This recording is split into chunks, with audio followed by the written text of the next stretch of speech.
Hello, everybody.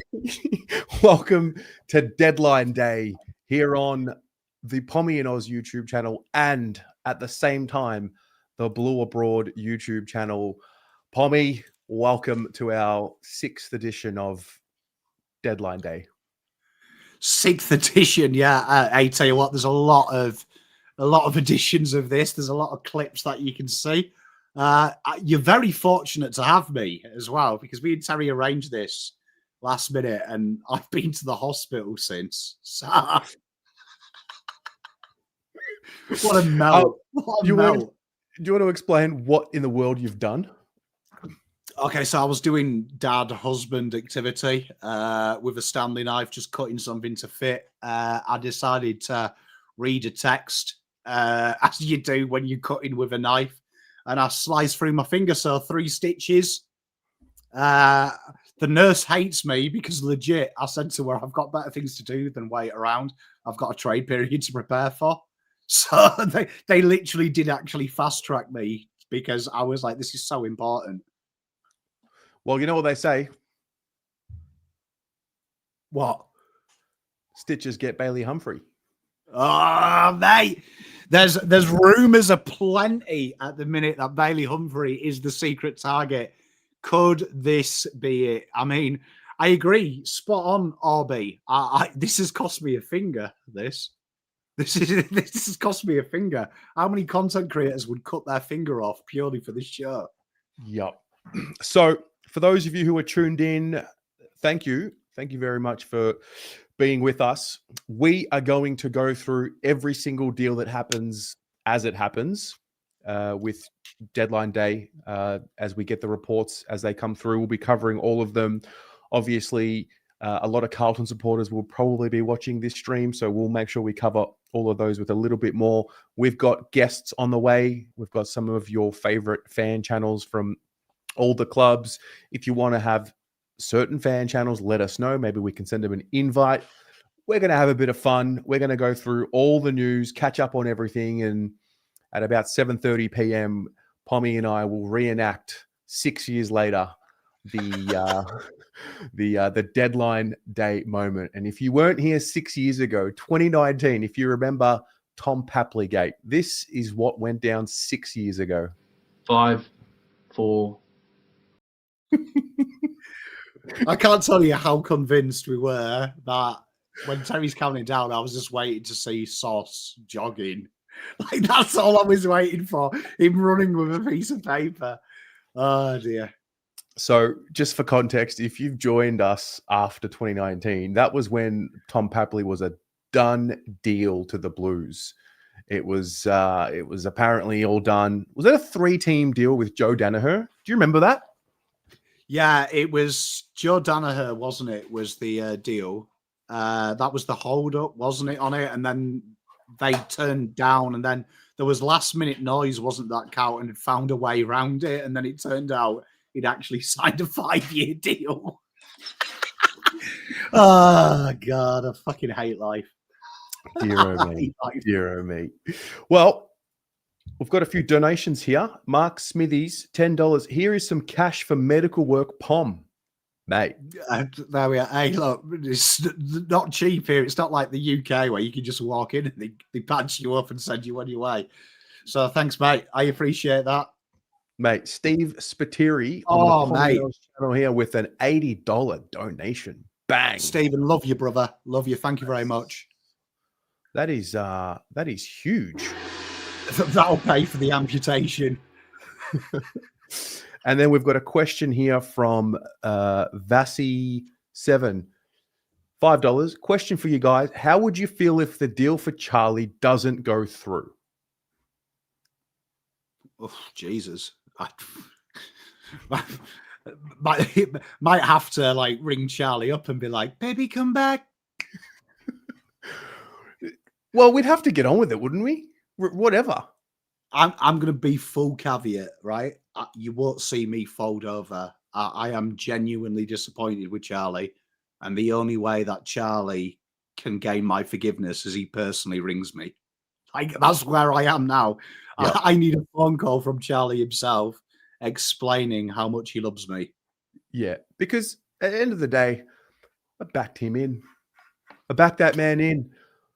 He didn't need to go and seek out that reporter. I remember it when we were Team Charlie. Do you remember when everyone said, get rid of him, cut your losses?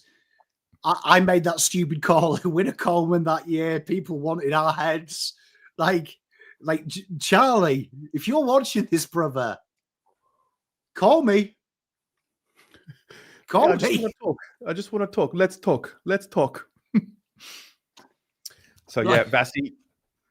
Yeah, that's the state of play. I need him to be at my door, like in that scene of Love Actually. Mm-hmm. Just signs, guy. I'm sorry, Pom. I love you. That's the kind of shit I need to forgive him. You might be right, Eric. You know what? If he kicks a goal around the 50, does that bring me back? I don't know. I feel very Carlos Tevez-y about this. Carlos Tevez.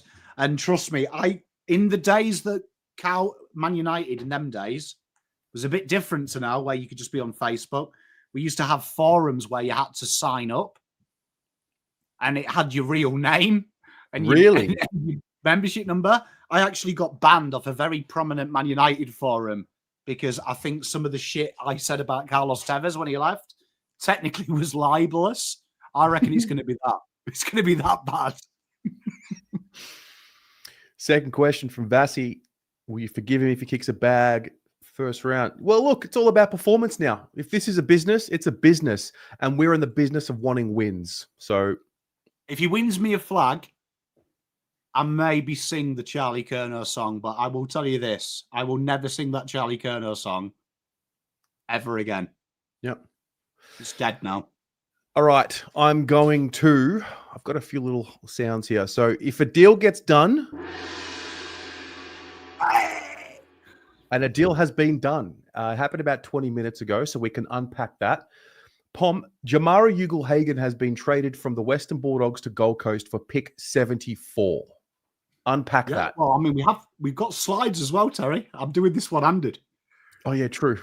It's the one that's not got a number. It's the one that's not got a number. Baby, come back. There you are. Jamarra, what a signing this. So this was meant to be Charlie Curnow. They've gone budget Charlie Curnow. So this is a fascinating deal, real cheap. People forget how good Jamarra is. If you go back a couple of years ago, 2 goals a game. Before there was Darcy, everyone was touching themselves to Jamarra.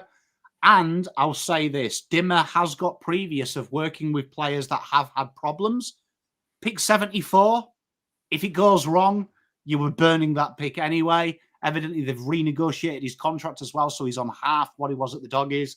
Oh, I hope this goes well for Jamarra. I really do, because I like Jamarra. There's something about him. how's that work? They've halved his salary. So what happens to the salary from the Dogs? So I believe he's totally renegotiated. According to that was what Tom Morris said, so take it with a grain of salt. But the agreement was why it was so cheap is it's actually budget because of how much trouble he could be. Mm-hmm. So heavily performance based. I hope it works. I know people will say Jamarra's a bad guy, but I'm a firm believer he deserves a second opportunity. He's got what he wanted, obviously, away from the Doggies. Hope it goes well because you want him in the league, don't you? He's a player that I want to watch play football when he's playing his best football. Oh, 100%. I mean, this is the first time he was obviously drafted to the Western Bulldogs. Lucky for them, Sam Darcy's, developed and appeared. So I don't know if they're going to feel the loss as much. But this was a really, really highly touted, young man, young player. Who knows? Change of scenery could be what it is for him. But do you think this would be his last chance? Like if it doesn't work at Gold Coast for the same reason, do you think this would be it? I'm a firm believer that everyone gets one chance, right? So I think if you have more than one chance, that's when I question. I think this could be the end of his career. I really hope. You've only got to look at someone like Sydney Stack. And it was quite funny, actually. There was a video you and me did about Sydney Stack. If you remember when Walsh and him were rising stars. Mm-hmm. And it's amazing to think that Sydney Stack right now is nowhere to be seen. Sam Walsh is a superstar of the competition. It can quickly turn, can't it? Like you cock of the walk 1 minute, next you're just the cock. So I think this is his last chance, and hopefully he gets it right. All right. I think that there may have been another deal. I've got so many tabs open. So goodness me, have Collingwood done the deal for Jack Buller? Haven't seen it officially yet. There'll probably be a tweet. Here we are, Buller, future second. Deal?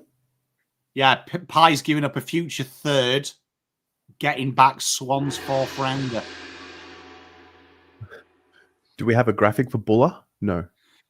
No, because I did the ones that were done pre-show, so we'll talk about. I mean, Jack Buller, young player, 22, coming from Sydney, not quite broken in. He was one of the first names actually to announce that he wanted to leave. Collingwood have got a horrible habit, haven't they, of turning these types of players, these forwards that aren't really superstar key forwards, and making them good players. So this could be a real fascinating one because they've got previous from this, haven't they? They've got, you look, players that they've brought in. They've just done it. I really like this Buller one. I think he could be a really, really good get for him. This is one that I'm looking out for because he hasn't had the opportunity where he is at the minute. Yep. Bev Tone with $2. Pom, Harry Song is the only remedy. And then that takes us to a nice little segue. Vassie with another $10. So now that we get Florent, what will get the deal over the line for Charlie? Who would you want? Well, that is a perfect segue, my friend, because we have another deal which was already done before the show started. Ollie Florent to the Blues for a future 3rd round pick. Let's do it. Here he is, Pommy Florent. I'm going to adopt this guy. I've lost all my favourites. I've lost a Pom Cotter. I've lost Curnow. I need a replacement. So Florent in, Changkuoth out. I'm a big fan of Ollie Florent, and I'm really, really happy that what we talked about last night on my stream, I value this as a salary cap dump, and I did mention it was about a 3rd round I would pay for him based on Oliver being the same. And I think Oliver's a 10 times better player than him. So my only issue is the cap space, but I'm willing to absolve it for a 3rd round pick because he's going to be better than anyone you get in the 3rd round this year. And this has gone through. Florent, he has a Here he is. He's got English in the rearview mirror. Talk to me about what Ollie Florent brings to Carlton. This is the one that counts. He's had a bit of history with Ollie. Go back to the time. A lot of people are talking about the AFL. What a great goal for the young fella. Henderson in the back pocket. Off he goes again. Seem to have loose players everywhere. He's run down. What a tackle it was. Very, very, very, very strong, particularly under Cox's environment. So I'm a big fan of Ollie. I think if Carlton can get Florent to the levels he was when he was with Horse, that's it. He's also going to be in the good portion, isn't he? This is where he's going to be. He's got that speed. He's going to play at halfback up on the wing.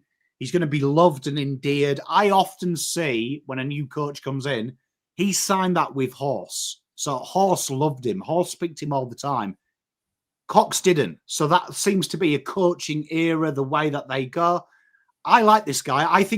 I know Carlton fans, I was quite annoyed. If you watch my stream, I pot-shotted Carlton fans because I was like, I think it's disrespectful them slagging him off because he's easily better than anyone Carlton have got who plays this position. But by Flemington, it's not even close. If you play him wing halfback, he's better than anyone we've got. And it's not close doing what he does. Yeah, look, he obviously fell out of favor a little bit this year. Spoke to Mads from the True Bloods podcast early in the week, last week, I think it was. And I mean, prior to him going to the VFL this year, prior to that, he had played, I think it was like 130 consecutive games. Extremely available, extremely durable. And like you said, he is in Carlton's best 22, bottom line. Mate, spot on. And you look at him in his VFL, like people don't talk about his VFL. You look at his state league particularly. That's where His kicking efficiency, he's going at nearly 80%, playing his preferred position. Everyone's picked on that kicking stat of him being pigeonholed in different places, which is, for me, as stupid as saying Ollie Hollands is actually a halfback. We know Ollie Hollands isn't a halfback. Ollie Florent at times in the seniors has had to play positions that aren't his bread and butter. And what Ollie's strong at, I remember him in his draft, he was a real eye-catching player. He played out in space, moving the pill. So shout out to my wife as well, who I've just seen in chat, sending abuse. Nice to see a troll. Love you, Zoe. Hello, Mrs. Pom. You see? All right. Next up, Finnbar Maley. This was interesting. I enjoyed this one today because a good mate of mine, shout out to my mate Rob, who is one of the biggest Adelaide fans ever, but he tipped me off and he was like, Pom, tell me everything about Finnbar that you know. We've just brought him in, and I took the piss and said, who? But this is a fascinating one, this. Key forward, plays in the ruck. He's been a project, and if you speak to North fans, people have been saying that, I think we're going to keep him on. I think we're going to rookie him.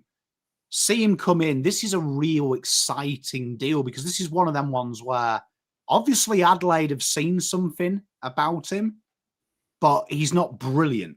He's not brilliant, if you know what I mean. But this could be one of them things. 2 years' time, they're another level. It could be a good one. So I really like this. Really like this speculative. It's a free pick, isn't it? Yeah. He quite surprising to see a guy. I mean, he only really came on this year. He emerged somewhat. I'm quite surprised to see someone who emerges in a single season then get traded in that same year. It's tough industry, isn't it, Terry? This is a hard industry, isn't it? It's a the way hard it goes. industry. But, I mean, look, he's a good Eltham boy. You got to remember that. And they grow them strong out in Eltham, mate. Yeah, they do. Any others? Are they done deal? Yeah, there's a few. How many have you got? You've got Jamarra, you've got CJ, you've got the pick spot. Yes, CJ. I'm going to try and do this. This is hard, but someone did teach me, so I apologize. But I believe it's Changkuoth Jiath. If I've said that wrong, I apologize. You tried. Johnny, I apologize. CJ, we'll call him. But I really like this deal. You know what? I said this last night. Melbourne often, when they're linked with players, I kind of look at it and go, okay, you've bought this player 1,000 times. Seeing them go outside rung really excites me. And it's nice to see Stephen King being the man of his word that they're going to go into a new era. I'm a big fan of CJ. I can see why he's not in the Hawthorn team, but this is exactly the type of player they want at Melbourne. So I really like this deal all round. I think it'll be a good get for them. Yeah. There was some talk about him having interest from Carlton early in the trade period, but that seemed to die pretty quickly. And I mean, this picked up steam in the last 24, 48 hours, it seems. It did, yeah. He was linked to Carlton. If you like, I remember doing their preview of the trade period, and he was a name that was floated around. And then suddenly it died, didn't it? And it looked like he was going to stay. Yeah. Now he's gone. It shows Melbourne are working their business. And interesting with the picks we talked about, what they turn into. This is Charlie Spargo, effectively. So Charlie Spargo and a throwaway pick. I think that's a huge win. They've got depth in the Spargo position. They desperately need someone like this. I think him and Salem working off halfback could be quite exciting for them long term. So really like this get from them. Yeah. We are here, deadline day, on the Pommy and Oz YouTube channel and the Blue Abroad YouTube channel. We're going to go through all the deals. We've also got a live feed in front of both of our screens with just footage from Marvel Stadium, the room, where we're basically going to count down every single second until the deadline comes and goes. Pom, before we go to another trade that was confirmed, can we talk about? I want to get your thoughts on the Jai Simpkin situation. I was just reading that latest report. Can I just congratulate Collingwood for being the biggest piss takers after being asked for 2 firsts, a future second for Jai Simpkin.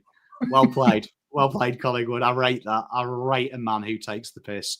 But this is interesting because this is what I always say. Carlton fans are really guilty of it, of overvaluing your own players, undervaluing players that are coming to you. I understand from a North point of view, he's your captain. I hate it when people mention BNFs because BNFs is a popularity vote. It's like saying when you lost your virginity, no one cares. But is he worth 2 firsts? I love Jai. I don't think he's worth 2 firsts. Is he worth a second? Absolutely not. You're going to have to meet in the middle. But I think he's more valuable for North to keep than sell because I think if you're asking for 2 firsts, that's good banter. Well played. I don't think anyone in the right mind would pay 2 firsts for Jai Simpkin. And I like Simpkin, but he's 10 a penny. We see these players everywhere. Just in, Charlie has been delisted and given a free scooter. Bit sad because he likes his bike rides. Yeah.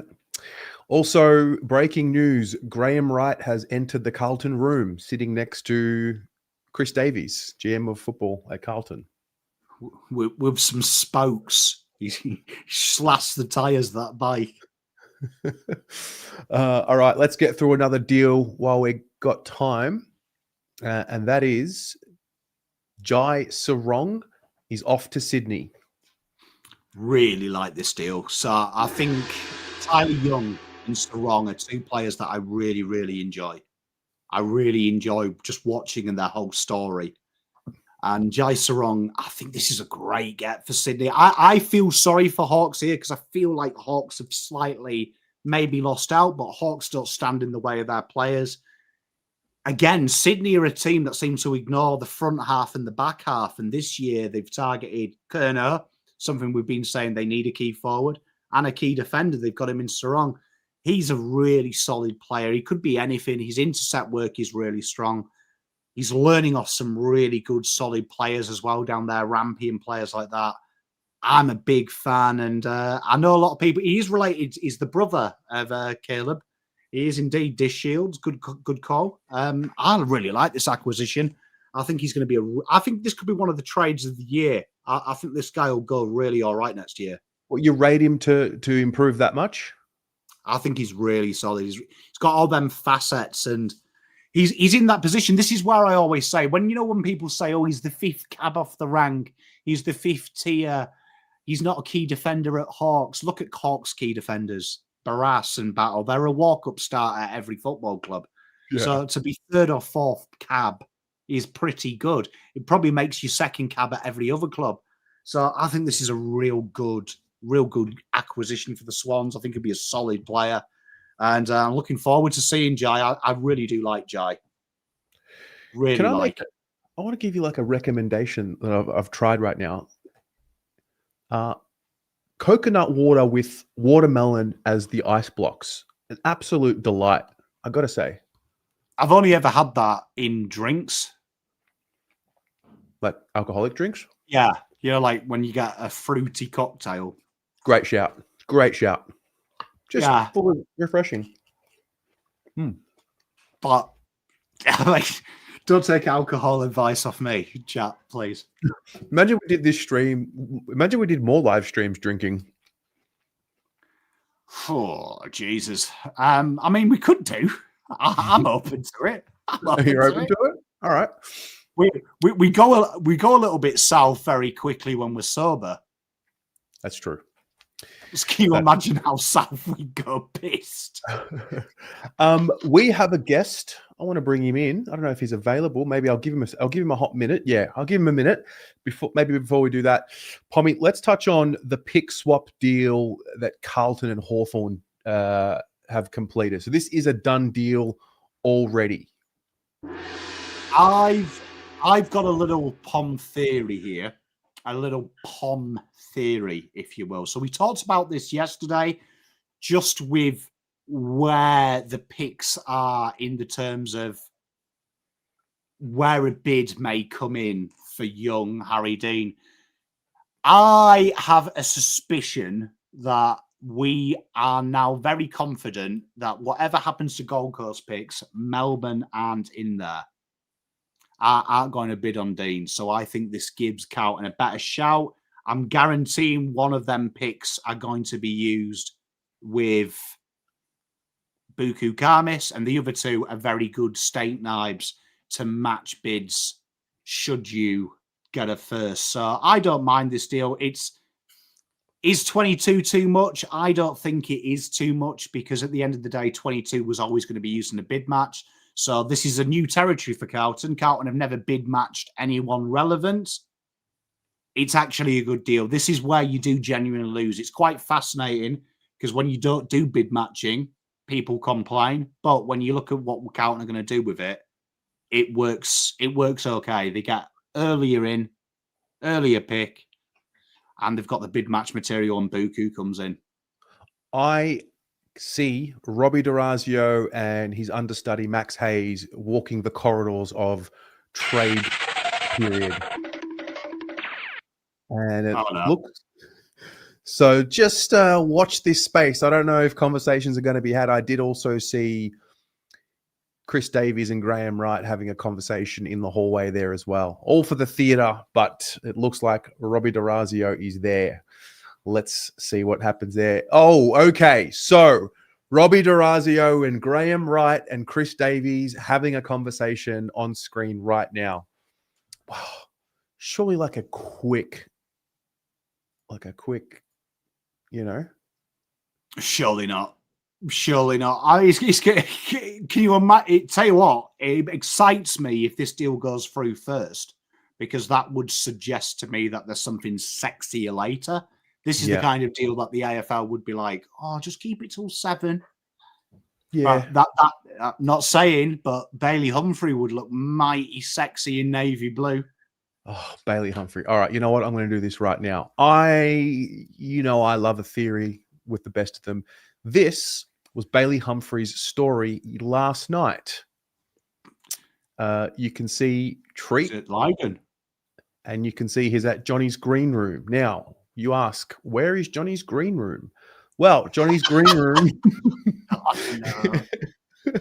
is at level 2 at 293, 297, Lygon Street, Carlton. I'm just saying, I'm just presenting facts as I see them.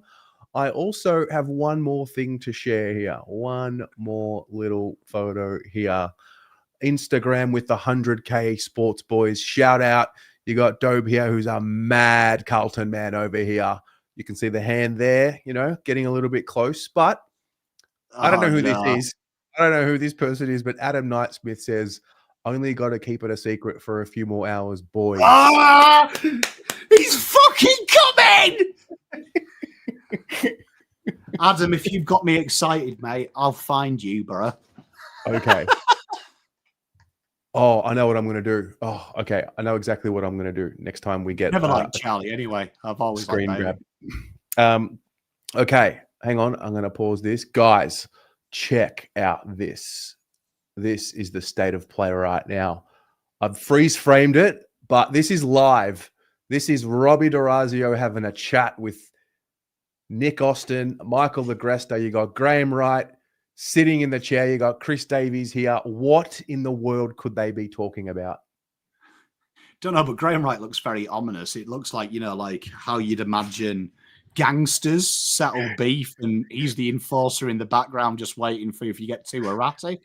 Do you know what it's like? Do you know when you were in high school and you did like negotiation practice with your teacher, and your teacher sat here while you reenacted the negotiation? Mate, this looks scary, doesn't it? This is banter, bro. That screams. That does scream, doesn't it? That's the Charlie deal. And this is the Haps, the 2-1-0. Yeah.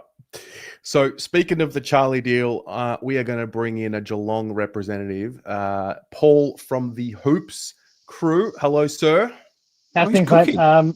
Yeah, I'm cooking at the moment. Dinner's being prepared for myself and wife and the kids, but we'll make it all work. Don't worry about linking me to a Charlie conversation here. There's no relevance to Geelong in this conversation anymore, I would say. So you're out. You think that'll be the offer that you made last week? That'll just be it? I think, and I think we discussed this when I came on your stream last. But for us, as much as I was very hopeful that we'd be able to find a way to pry Charlie out, the number one priority for Geelong, I genuinely feel like needs to be the Rowan Marshall one, and Charlie would be a secondary thing. As horrible as that sounds, considering how fantastic a player he is. So yeah, I think we're out, and they're just going to see if they can get through the brick wall that is allegedly some phones that have deleted Andrew Mackey's number and all sorts just to try and get Rowan Marshall through the door. St Kilda have been awful to work with for everyone. The Lika Lear thing obviously is the number one example, but now you start hearing about, ignoring phone calls, deleting phone numbers. Very childish stuff. Mate. Amateur hour here. Trade period brings out the inner petulance of absolutely all of us. It's just, it's hopes and dreams for the teams that don't make the 8, like the Blues. We're out here checking Instagram stories for any type of link. Yeah. You know what? This is the first time I've ever done a live cross to someone cooking. This is fascinating for me. This is quite cool. Yeah. What are you cooking? I'm making some burgers. Oh. Now, let's not get too carried away here. I'm using a HelloFresh packet mix. So if you want to try and leverage some sort of sponsor, right, this could really help for you if you want. Is that high quality ingredients, amazing delivery? Like, what else do you need? I'll just take a cut of any profits, right? Wait, what kind of meat are you cooking with? It's beef tonight. Grass fed? I don't know. The packet says Australian beef. Oh, is that like one of those, Geelong? Is it like, one of those Jeremy Cameron farm grass-fed, cattle? Right from where we offered Charlie. So I didn't know if Nathan Buckley took that land instead. I didn't know if you were cooking a peacekeeper deal between Sauce and Mackie. Are they visiting you in the next hour? If it gets the job done, I'll do it. I love it. I'm sure everyone in this household will appreciate going hungry just to get Rowan Marshall in the door. They won't. The kids are 7 and 5. They'll kill me. But you do what's got to be done, right? What would you pay for Rowan Marshall, Paul? That's been the big thing. Obviously, St Kilda are playing hardball, up in his value, wanting you to offer an offer. What do you think is a fair offer for Rowan Marshall, considering every year we say you can't win a flag with Reece Stanley? You've done pretty well with him. Well, yeah, we won one with him. So, I was pretty bullish initially, and this is obviously now weeks ago, that the deal didn't need to involve the pick 19 or wherever it ultimately slides to. I felt like that could have been used in the Charlie Curnow transaction, and then Geelong could have gone and chased. And again, sorry, the placements might have changed for everything now, but Geelong could have chased a pick 22 from an Essendon, for example, bundled a few things, gotten that pick 22, tossed a player in there, a Ted Closey or someone like that who's looking for opportunity, and there's your equivalent, if not an improvement on pick 19. You're sliding back 3 spots and getting the job done from there. But they don't want to play ball with 19, or 19 alone. So I'm at a bit of a loss at the moment, and I felt like that 19 on my deal was somewhere fairish, simply because he's close to 30, limited amount of time left in his career, but apparently they're still not happy with it. But they can play hardball. It'll bite them on the ass at some point. Bite them somewhere at some point. Sorry, I've got kids walking around. No, I like the way you corrected yourself when you swore. You've got me here. Late, very late save.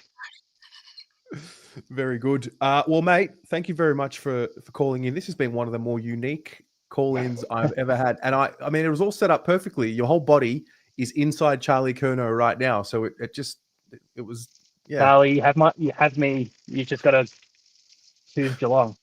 Well, you did choose Geelong. Your bloody club won't work for this. Anyway. Well, what about Connor O'Sullivan? You couldn't have passed up a Connor O'Sullivan, made him part of the deal? Not me personally. And my son burst into tears, just went so he initially asked me a couple of days, we were talking about it a couple of days ago, and I said, I don't think Charlie's coming over. And he asked me why, and I guess I didn't explain myself very well initially, but it's because they want players like Grime. Now, Grime Eyes is his favourite player in the world. There was a whole thing years ago that kind of won him over. And the tears instantly started pouring out just at the idea that he would leave. In some ways, just for a bit of stability in my household, I'm kind of glad this deal didn't go through. No, that's fair. All right, well, we're going to keep moving along. Thank you so much for calling up. Good to chat. We'll be having a stream on our end from 7:45. So if anyone wants to pop in, if you guys aren't still going, feel free to come across. We'll put you on there and have a chat. Sounds good, mate. Take care. Enjoy. See you guys. Enjoy the burgers, I'll cook mate. something for you next time. Next time I'll cook for you guys. All right, sounds good. Love that. I'm going to share my screen again because it's just an exclusive right now. Oh no. Men at work talking to each other. Oh. Look at everyone looking at Graham Wright for like it's almost like they're waiting for Graham Wright to do the nod to execute someone. Don't you find it funny that back in the day when Kane Little was around, there was that talk about how, they didn't like the CEO interfering in list management and things like that. Whereas now we've got a CEO who we want involved in everything. Well, I mean, it helps that this guy is the type of guy that has actually done list management, doesn't it? Yeah. I mean, like, Lloydie's job, let's be honest, was getting the coffees, and he probably got that order wrong invariably as well. That's what he was good at, though. He could carry a good tray of 8 coffees. So it's fascinating, isn't it? I do enjoy the fact that not one person's smiling, but this guy is trying to crack a joke, and GW looks like he's about to fire him. Like, doesn't he? Nick Austin's kind of like, oh my God, he told the joke. Told him not to tell the joke. Just another update here. The Bulldogs have confirmed that they will not be paying any of Jamarra's salary next year. I don't know if anybody asked, but, there's that. Now, do you like rumours? We love a rumour. Are we off for a live cross to Big Footy? Yeah, we are, actually. How did you know? No. How did you know? So if I go to Big Footy, the no discussion Bloomer file, there are 2 things at play. Yaz, who's had an account since the 18th of December 2009, has said that the Swans have finalised terms with Charlie and Blues with Hayward. The trade will happen. The Blues will be active in the last 60 minutes trying to get ahead of the Dean bid, have reaffirmed interest in an A-grade talent this afternoon, and the Buku Khamis deal is done. And then this one, huge turn of events. Humphrey will be a Blue tonight. I'm not doing it. I'm not doing it again, chap. Come on. I can't do it to myself. I mean, I always go back to that beautiful intro with Bailey Humphrey when I interviewed him, and we did take the piss of adding him. When I asked that question, what would you do for 2 minutes to go in a prelim final? But I took the piss because I got him involved in Carlton. And I was like, you're playing for Carlton, 2 minutes to go. What do you do for the Blues? And he got all excited, like he told the story of running through, kicking a goal. Can I play it? He might have put it in. But we do love Bailey. I'm a big Bailey Humphrey fan. Big shout out to Ben Zero as well, who I've just seen donated 5 memberships. Well done, chat, for giving him some love. Oh, yeah, well done as well. I just saw it. So thank you very much, chat, for giving Ben some love. Thank you, Ben. We appreciate you, mate. Good cat pies, man. Where was this bit? It would have been towards the end. It's usually like one of the last questions we ask a player from memory. Okay. But he was very confident. I remember him and Filippo's confident answers. They were confident. Good interview, actually. We had a bit of banter about it. Box for you, Bailey, has been your kicking efficiency. And it's something that I think is the most overrated stat for your position in the AFL. How do you negate when you read them comments where people say, oh, his kicking efficiency, there's a bit of question marks. How do you, A, how does that affect you? But B, what do you do to try and ease them fears in the internal part of the AFL? Great question. Well, I guess you can always, polish up your finishing, and that's something that I'm working on extremely hard. And my goal kicking, I'm not stressed about. I get a lot of shots on goals, and I think if I'm kicking 2 or 3 goals a game. Oh. Kicking 2 or 3 goals. Look at him just casually dropping that. We want a goal kicking, just 2, 3 goals a game, mate. Kicking, my long kicking is fine. It's my short kicking probably isn't the best, and I've been working on that like a very large amount. So I think once I get to the AFL, it's just going to polish it up, and it'll be fine. So I try I try not to read into it too much. Yeah, it's a bizarre thing because they always seem to find one negative, and you look in the AFL and players that do play your position, particularly the games I think they've picked out are when you're like high half forward, you're being like that conduit from midfield to forward. Genuinely, I don't think anyone in the AFL goes at 100%. No. So, well, we end with some fun ones to learn a little bit about you, Bailey.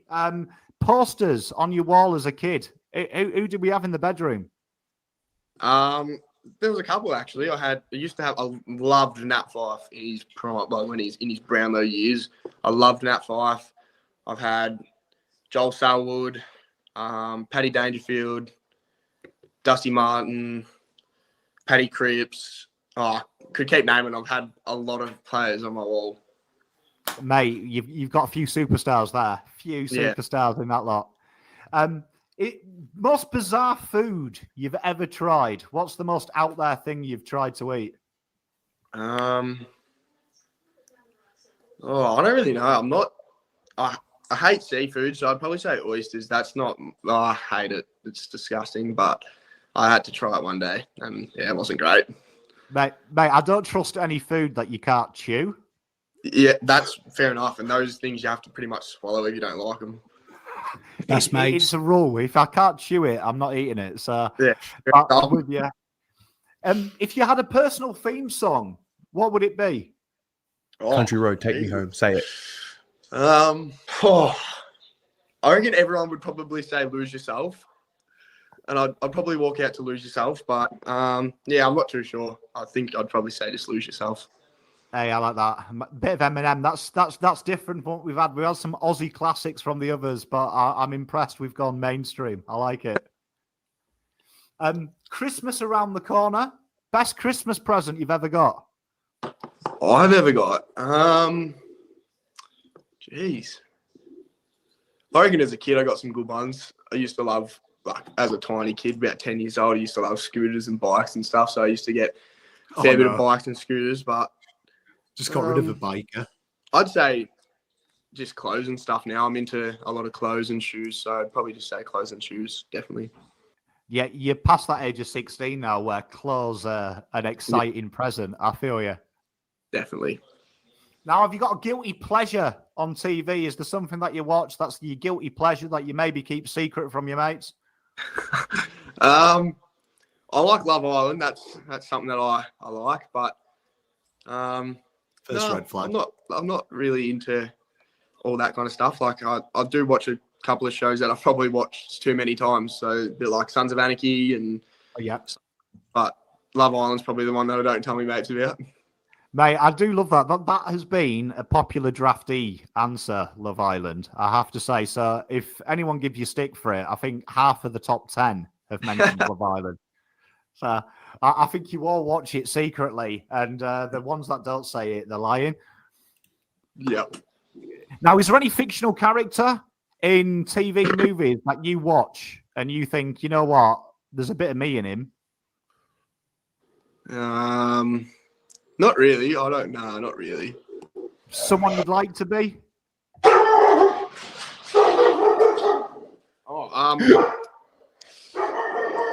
I'd say Brad Pitt. Brad Pitt, mate. Hey, I can see that. You've got the dashing good looks. We can see you doing a Bonds commercial in 5 or 6 years.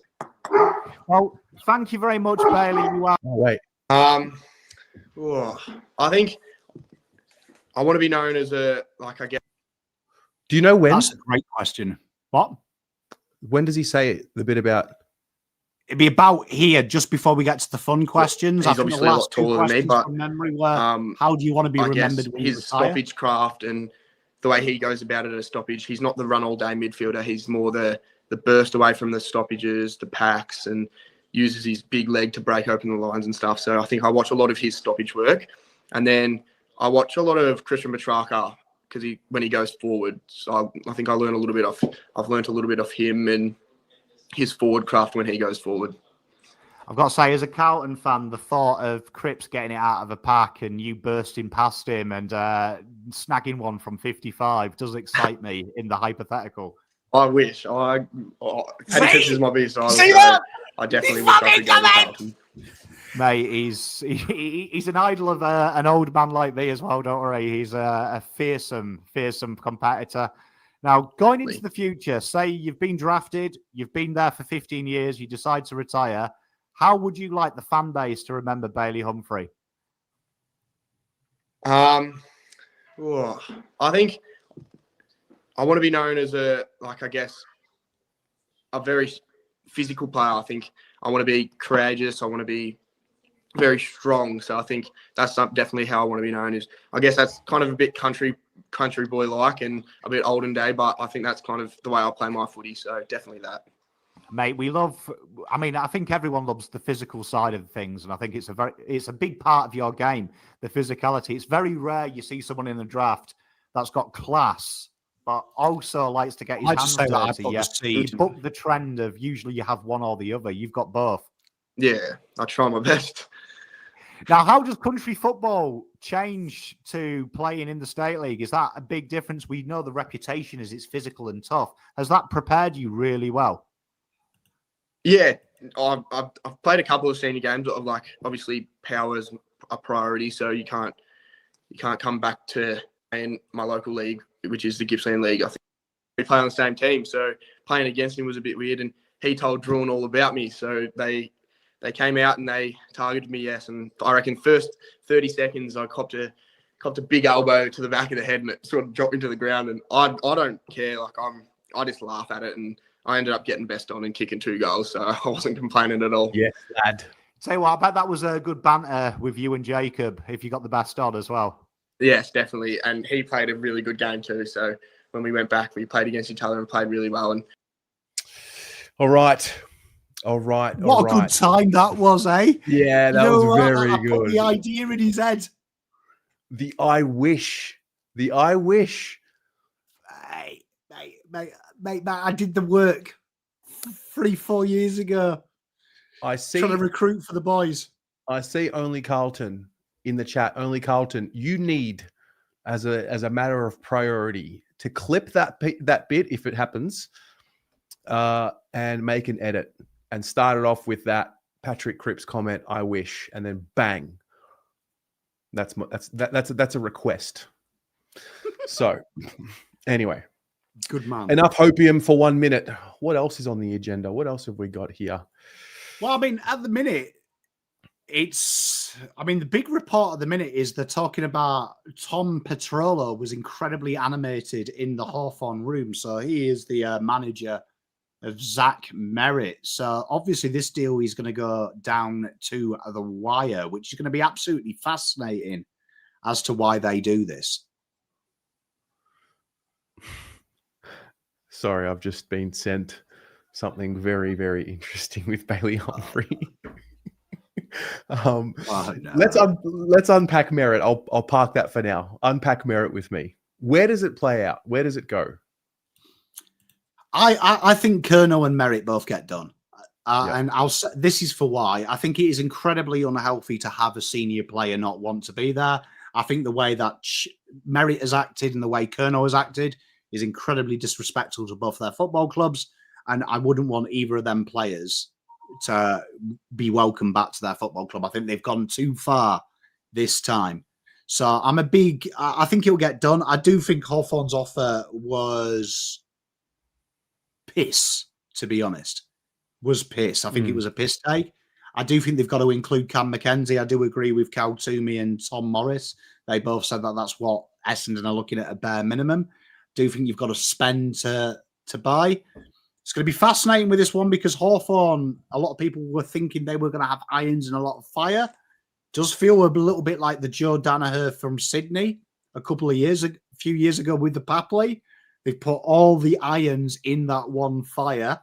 If it doesn't come through, I do think it's bad for Hawthorn as well as Essendon. I think both of them have now put their irons in this one fire. Yep. So just a little screenshot there, whiteboard action in the Carlton room. Yeah, things going on there. Yeah. What did you make of Hawthorn's offer? There's their second offer with the pick swap with Carlton, which they've then gone back. I understand it from both angles. I understand it from Hawthorn won't want to pay a lot, right? They don't want to pay a lot. He's at the wrong side of his prime. He's now coming towards his prime and the end of it. Players are playing longer, though. I can understand from Essendon's point of view. He's your captain. I know people say it. I hate it. BNF. No one cares about the BNF winning that. But he's a very important player. It's somewhere in. I think that Essendon will value him at 3 firsts and a player. Hawthorn will value him at a first and a player. Somewhere in the middle is the happy ground. And I would be cautious to Hawthorn. I'd love Double Dummy's opinion. I don't know if he's in chat. A good mate of mine. But Cam McKenzie and Hustwaite, I think that's losing 2 players that I think have the potential to be more than solid AFL players is a lot, I think, to play. But you're in the window now, aren't you? And you've got to sometimes accept that. Does it make them better? I think it does. But it's going to be a price. It's going to be a price. Yeah. What do you make of the fact that we're seeing more news for these contracted players leaving than free agents since we brought in free agency? Good. I think I want to see player moving. I want to see players moving. I want to see a competitive league. I do like the fact that free agency has been heavily St Kilda because that's what it should be. It should be teams like St Kilda trying to break the stereotype. It's an adjustment because I think Australia sport is quite insular, isn't it? No one else really cares about it outside our great country. It is going to start to become a business, though, like we see in European football, in American sport, and that's the sad reliability, the sad inevitability on football, that it will eventually become a business, and that's really sad. But I think it's good. I would love to live in a world, though, where it is like America, where Zack Merritt could be traded to Eagles because Eagles offer better, or Charlie Curnow be traded. And it's now Charlie Curnow's problem, Zack Merritt's. We're still at that Australian sport of we've got to be player welfare. Yeah. I think eventually you'll see a little bit more of a ruthlessness in the next couple of years. Well, you think eventually the clubs will get the power back? I think it has to. You start to see that in sport worldwide now that teams... can you imagine the NBA? The NBA would take the best offer. The player would be at the mercy of the club. And the players, people forget players have power in NBA as well. That needs to be understood. It's not to the levels of the player power now, because you know what's going to happen. You know that, I hate to use it, but the MH word, mental health, that gets used a lot in trades and trade value. Eventually that's going to have to evolve to a proper situation where teams will have the power. And that it needs to happen. It needs to happen. But we're still in that ruthlessness, aren't we? We're still in that ruthlessness. Like when people say, like, I agree with what Double Dummy's saying, but this is 2025. This is the real world. You are earning $1 million money, and it doesn't work like that in the rest of the world. So just because we're a little bit soft and fanciful with these rules, in reality, it is a professional sport and you are being paid a ridiculous amount of money. So I always look at it this way.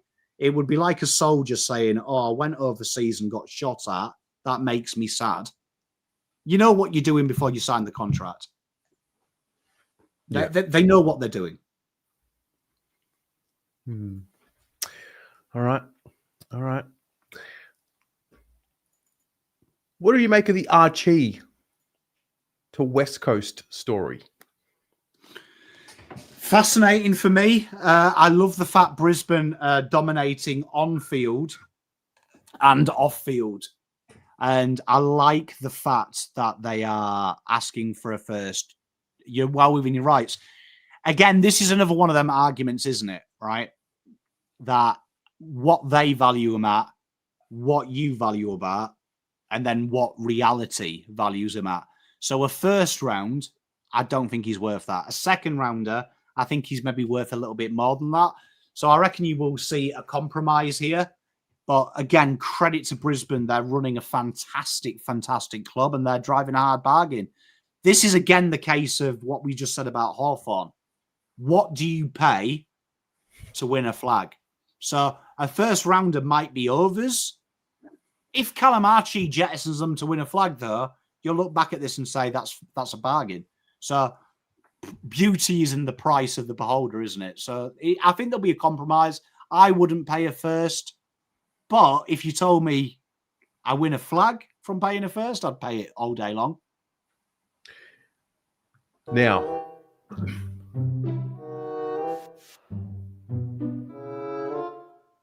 oh no. I'm just seeing here from Riley Beveridge. He has said, and I quote, "I'm led to believe the Christian Petracca deal is very close to being sorted." Okay. Could be a huge deal. Now, is this the one where the discussions and the reports around 7 and 8 being a part of the deal? Like, is that like? Can we unpack that? You know what? It's going to be. It's a fascinating one because people will say it's an overpay, but from Gold Coast point of view, 7 and 8 are freebies. So you've always got to remember that they're matching Zeke Uland, they're matching Bo Adensall. They've got Dylan Patterson. They've got some really strong NGAs. Their NGA academy is on fire this year. So 7 and 8, even though that might be an overpay on paper, in reality, they're never using them anyway. So from their mindset, they want points. That's all they're looking for. And Petracca is better than points. I think this deal will be something like 7 and 8, and then you're going to see 24 and 28 go to Gold Coast. They get the points. That gives them just enough points, as we mentioned yesterday, to sort out Zeke Uland and another player. There'll obviously be a written agreement in there, which is dodgy, where it'll be like, if you have 7 and 8, promise you won't bid on Bo and Dylan. And they'll say, yes, that's fair enough. That gets them sliding. Happy days. So it's like Kai's nailed it. Like you're basically playing 7 and 8 for Zeke Uland, Patterson, Bo Adensall, and Track, which it's free money. Zeke Uland is an incredible footballer as well, like incredible footballer. Are these two in particular, Uland and Patterson, are they ready to play next year, or are they long-term, short to medium, long-term? Zeke Uland definitely will play day one. Bo Adensall, not many people are talking about him and Dylan Patterson, but again, they're very easy positions native to the AFL that you usually play well round one. Dylan Patterson off halfback is elite when he's played there. Bo Adensall as well was really shown some really nice link-up moments. And another guy as well, Jai Murray, that not many people are talking about. But Jai Murray is better than most in a third, if you can get him in that second, third round spot as well. I think you might see a couple of NGAs miss this year from Gold Coast. I don't think they'll match them all. So Jai Murray is one that I'd definitely be looking out. Very resourceful footballer, very strong player. Vasi 7. Hey, Pommy, Ruben Amorim, in or out? I'm sick of him playing Bruno in the midfield. Oh, mate, if I see him play number 8 one more time, I'm going to punch a cat. Ruben out. Ruben out. I thought we voted Brexit. You can't really escape hard Brexit. It's hard for you to really escape an underperforming sports team that you follow. Like, this is supposed to be your escape away from United. There was a point in time that Carlton were my happy, and Carlton now are my happy period. Shocking supporter of football teams. I am. Yep. Who else am I missing? What other deal was there to talk about? Did I miss one? Yeah, let's have a look. What have you got? We have got, so we did the pick swap. We've done CJ. We did Buller. We did Finnbar. We did Jamarra. No, we're still waiting for deals to come through now. Oh, what about Leah staying at the Giants? What was your take on that scenario? Sad for him. I understand North. I do like the fact that North have said that they're backing in their defenders. My issue with that is I don't think North are great, but they have got quite a few intercept helps. They haven't really got that pure lockdown, and Aaliyah isn't that lockdown. He's more that intercept, play loose, float free player. Mm-hmm. It's sad because I think in an ideal world, everyone would bid on him and have a go at him. I'm glad, though, that he stayed. I'm glad that he's re-signed his contract. GWS have done the right thing. They've looked after him. I don't think it'll be the mammoth payday that he was expecting, but at least he's still in the system. And it's a gutting how it's turned out. Because St Kilda, they did him dirty, didn't they? Bless him. No, they did. They did. All right. Only Carlton. I'm requesting a trade if Charlie Curnow stays. You ain't going anywhere.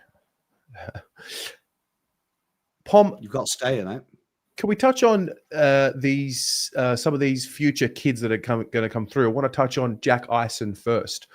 What do you know about Jack Eison, and what can you share about the scenario, starting with the pick that would be needed for him and the type of player that he is?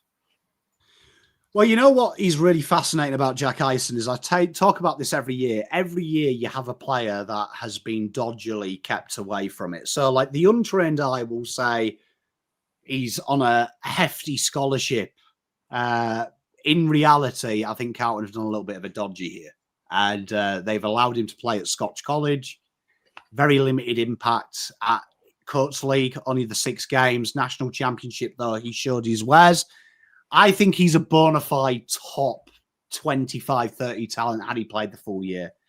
What type of player is he, you ask? Well, this is a guy that is that rambustious 190 size player that he's probably going to be a midfielder long term. If you go back to the inaccuracies of Brodie Kemp when they played him in the midfield to try and get him the exposure and that he did his ACL, Jack Eison is what happens if you play him in the midfield as an actual midfielder who's oversized. One thing that you'll notice about him is there's 2 things that are going to stand out from a Carlton point of view. This guy's kicking ability is second to none. He's got a dart of a left foot. Whatever he kicks, he hits. Very solid. His link-up play is very solid. And one thing you look at these age of players, thank you very much, Mrs. Pom. I love you to pieces. One thing that you look for these types of players, their ability to link in and out of space. And that's something that he's strong at. He's very good in the air as well. But you watch it from the highlights as well. His ability to link in and out with players is second to none. So Jack Eison is a very, very good acquisition. I like Eison a lot. I think he is a very, very good player. He's a unique one for a number of reasons. Well, what you've just said, but also I remember watching him train with the senior team, the senior Carlton team last preseason. He was one of the train-on players, obviously being part of our academy. And in the match, I know it's match sim in the preseason, and you take that with a grain of salt. But that's more so for the senior players. Like, this is a kid, and he was matching it with the senior Carlton players in their match sim in the preseason. And I remember he caught eyes, he caught our attention. It's great to be able to finally talk about him actually being close to being a player, wearing the Guernsey. Yeah, and at this level, at this age, I think the biggest mistake people make when they look at draftees, and Cody Walker is that mistake when people look at draftees. It's very easy to look sexy. It's very easy to do the good things. A lot of these junior clubs, particularly when you're playing for teams like Calder, Oakley, your Coates Talent League, the stars are the stars, and everything's focused for you. What Jack does incredibly well is he brings players into the game. And when you're in the AFL, you're going from superstar to no one gives a shit about you. Patrick Cripps isn't looking at Jack Eison and going, you can win me a flag. Patrick Cripps looking at him and going, hello, rookie. So he's got to learn that role. I really like this one. I think Jack Eison will be quite the player. Don't put too much expectation on him year one. But as he builds, he'll be a very, very solid player. But his kicking is dynamite. Very, very lush. Okay. That's an exciting little prospect. Because a lot of the conversation goes to Harry Dean, and rightly so. He's now put himself in, top 10 ranking as a draftee. Sorry, I'm just getting distracted here because Paul Connors is stepping into the Gold Coast room. Why would he be there? That would be Petracca, right? Is he Connors? It is, yes, from memory. Okay. Just keeping an eye up on that. Hey, what about Jack Steele? What do you make of Jack Steele and that scenario? It's an interesting one because Saints' statements in this trade period have really made me laugh. But one of the ones they said that did make me giggle quite a bit was when they used the mantra, "We want him to stay, but in a different role," which made me giggle because I was like, "That's not really." That's like saying to your partner, "I still want to get married as long as Taylor Swift doesn't answer my DMs." It's like you're the best if you stay second. I would really be intrigued to see if Essendon do a last-minute deal for Merritt. I wonder if they go hard at him. If they go hard at him in a last-minute shock for Steele. Damien, you're right. I did forget that. He is with Anna Scully now, who is the lovely other half of Eddie Betts. Love it. Still no second offer for Charlie Curnow from Sydney. I can tell that's a lie. You reckon? Yeah. I think everyone is incredibly naive to think that these deals aren't nearly done or done. We're an hour and 23 minutes away. Yeah. They'll be done. Predictions. Actually, wait, before we do predictions, let me go one level further with St Kilda. What have you made of St Kilda and this new attitude and this new action that they seem to be taking? I'm a big fan. I'm a big, big, big fan of it because I feel like you've got to, if you want to change destiny, you've got to do something different. The most obvious way to do it is going through the draft, overpaying in the trades, trying to trade a B grader and turn him into an A grader. I like the fact that they're going bold. Will it work? Who knows? Impossible to say. If in 3 years' time Saints jump up into the top 4, we'll say it's genius. But what I will say is that you've got to do it. So people who were slagging it off going, "Oh, they've overpaid. Cool, yes. But they are trying to rock the apple cart. And the AFL as an industry is still archaic, in my opinion, that there isn't enough ruthlessness. There isn't enough rocking the apple cart. So I like the fact that they are shaking the tree. If it goes wrong, they'll look foolish, but more teams need to rock the apple cart, and I'm very impressed with them. Okay. Guess what? Go on. Crocodile Dundee. On cue, Jack Steele is moving to Melbourne, 2027 third rounder, according to Mitch Cleary. I tell you what, Melbourne there, and brilliance. You know what? I'm kicking myself. I didn't think of it. You lose Oliver. Makes sense, doesn't it? You get Timu Oliver. Bit of leadership in there, different point. I really like that. That's a bargain. That's a bargain, yeah. And that's a very smart acquisition. I like Steele. Yeah, I mean, I still think he's got plenty of good footy left. Yeah, and you know what? He's going to protect some kids. They've got some very good players there as well. You've got look out for Harvey Langford. I am so excited about seeing Langford next year with a bit more responsibility. They've got Lindsay there, who's an absolute supreme player as well. Now you've got Steele, who's going to do a bit of the grunt work. I like that. I like that for them. Very, very good. Good price as well. You can't argue with that price. Oh, Pommy. The Clayton Oliver deal is done. He is Future a third? giant. Future third? I don't know what the deal is. It's just been reported Clayton Oliver deal done, and that he will be a giant. So we'll get information about that shortly. Side note, a Carlton update. This is the Buku Khamis deal. So from Tom Morris earlier, Carlton offered pick 41 for Buku Khamis. The Dogs said no. They want pick 33 and would give a future third back to Carlton. It's in the balance.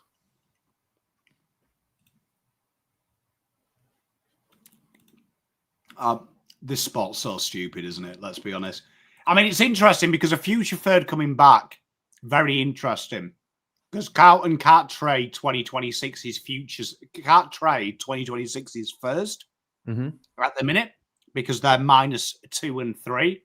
So a future third does actually open up an opportunity for Carlton if they can find a future second from Sydney, which then gives them guaranteed Arsenal should they use that trade up earlier to give to Gold Coast to cover the Zeke Hewland bid, right? Because I reckon that's maybe what Carlton are thinking with Bailey Humphrey. So currently Carlton have their first, their fourth, their fifth. They would have to get a full allotment, second and third ins. So that's the rule. You've got, and it doesn't matter where you have them, as long as you have a pick in the second, third, fourth, and fifth, you can play with your future first. That would give Carlton an opportunity for Cody next year because you just overpay. So people keep getting worried about bid matching. What will happen next year? You'll just overpay. Right. So what is fascinating about this is obviously the Dogs doing the right thing, trying to create that value. I think this deal will get done. Carlton will eventually just relent. And end up giving up pick 33 for him. Yeah. Okay.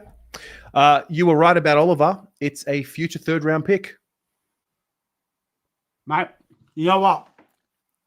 This deal was brilliant, right? I'm a big hater of GWS. Big hater. One of the flag favourites for mine with Clayton Oliver. That's how big I'll say this acquisition is. When you watch him play, and Clayton Oliver and what he does, and when you watch GWS, my issue with GWS is they've got no spine, they've got no rigidness. Clayton Oliver is a dirty footballer. Add that with Tom Green, it means Tom Green doesn't have to play that dirty role anymore. You look at all the players who are like Tom Green, and it's why interceptors are becoming less valuable now. Every key position player is a tall interceptor, right? You look at that in isolation, every midfielder now is like Tom Green, is like Matt Rowell. They can play dirty, they can cover ground. I think that allows Tom Green to be the best footballer. So we have some footage. Go on. Mr. D'Orazio has re-entered the Carlton room.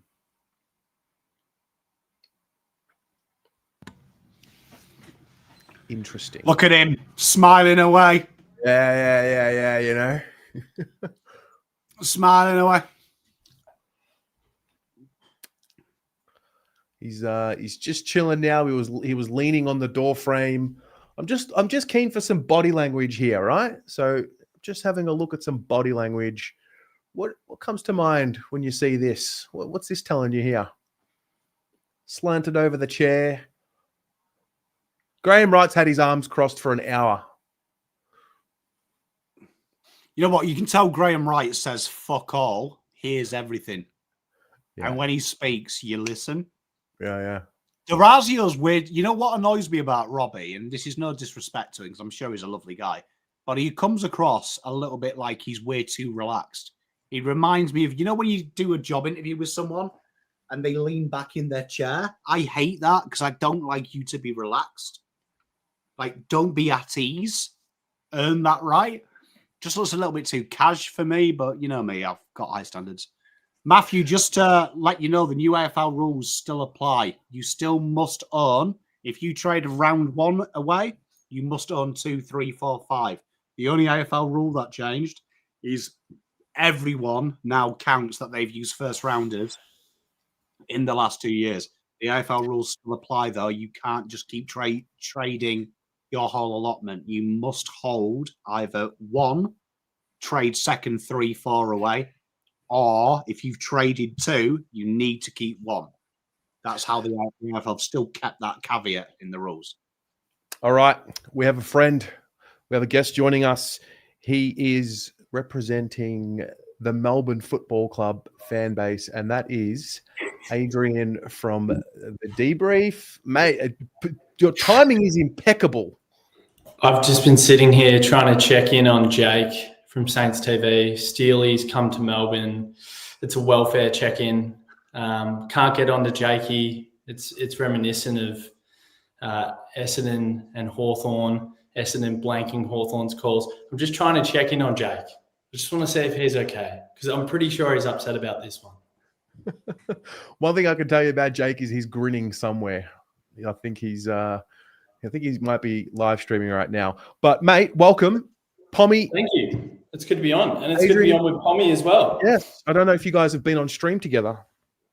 No, it's the first time. How are we feeling about Carlton land?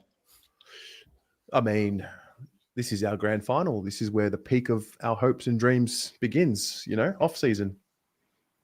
Yeah. It's been interesting. There's been a bit going down. What's going on with Charlie? Is this going to happen? Yeah, we were just talking about it earlier. Just get the feeling that it's going to be perfect for theatre, perfect for trade period, trade radio.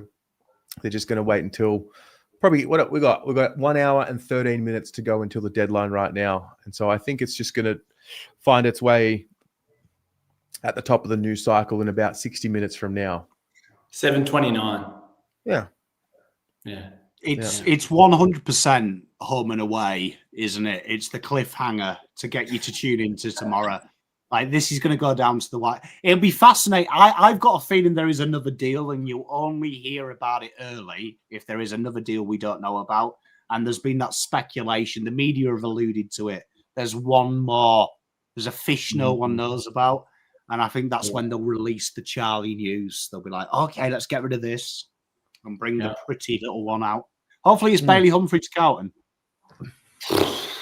I think Bailey Humphrey will go to Hawthorn or Collingwood next year, to be honest with you. I can't imagine him going to my football club in the state that we're in. And I guess that's why I'm here. I don't know how many people are interested in talking about the Melbourne Football Club, but the reality is we've been front and centre of this trade period, of course. So fire away, boys. Let us know.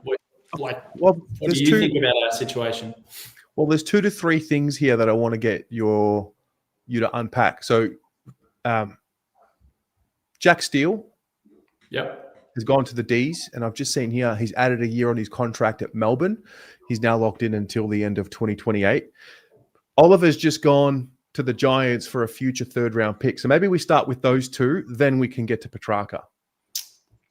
Yeah. So Jack Steele was an absolute bolt from the blue. I don't think anyone saw that coming today. I think the simple thing for me with Jack Steele is we've gotten rid of a player that's been a behavioural nuisance for this football club for the last few years. We've swept a lot of things under the carpet. We've stood by this player, and this player hasn't necessarily reciprocated, in my opinion, the faith and the trust that we've shown in him.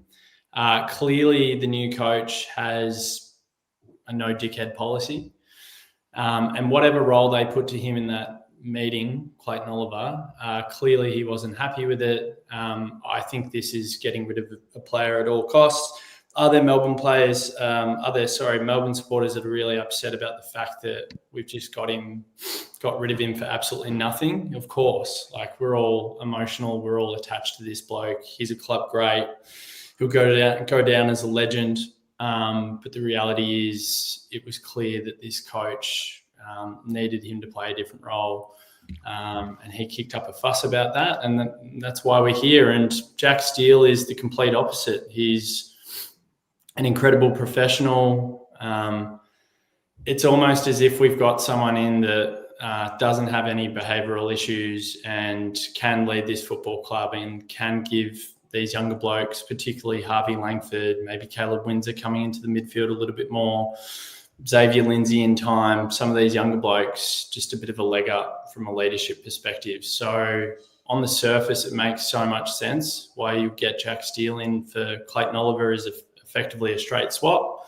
But as I sit here now, like, there are a lot of Melbourne supporters that are pretty unhappy about the fact that we got peanuts back for Clayton Oliver.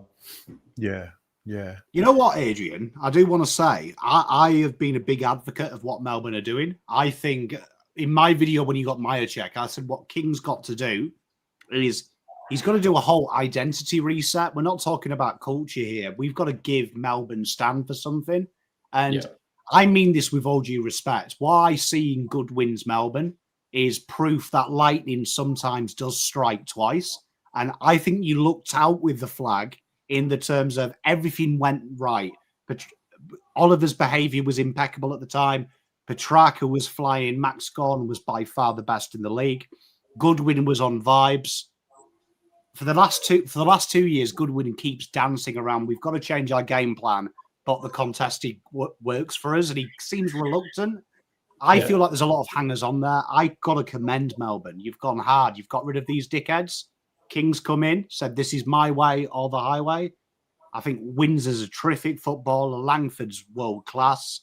Myercheck, one of the best trainers at Collingwood and knowledge.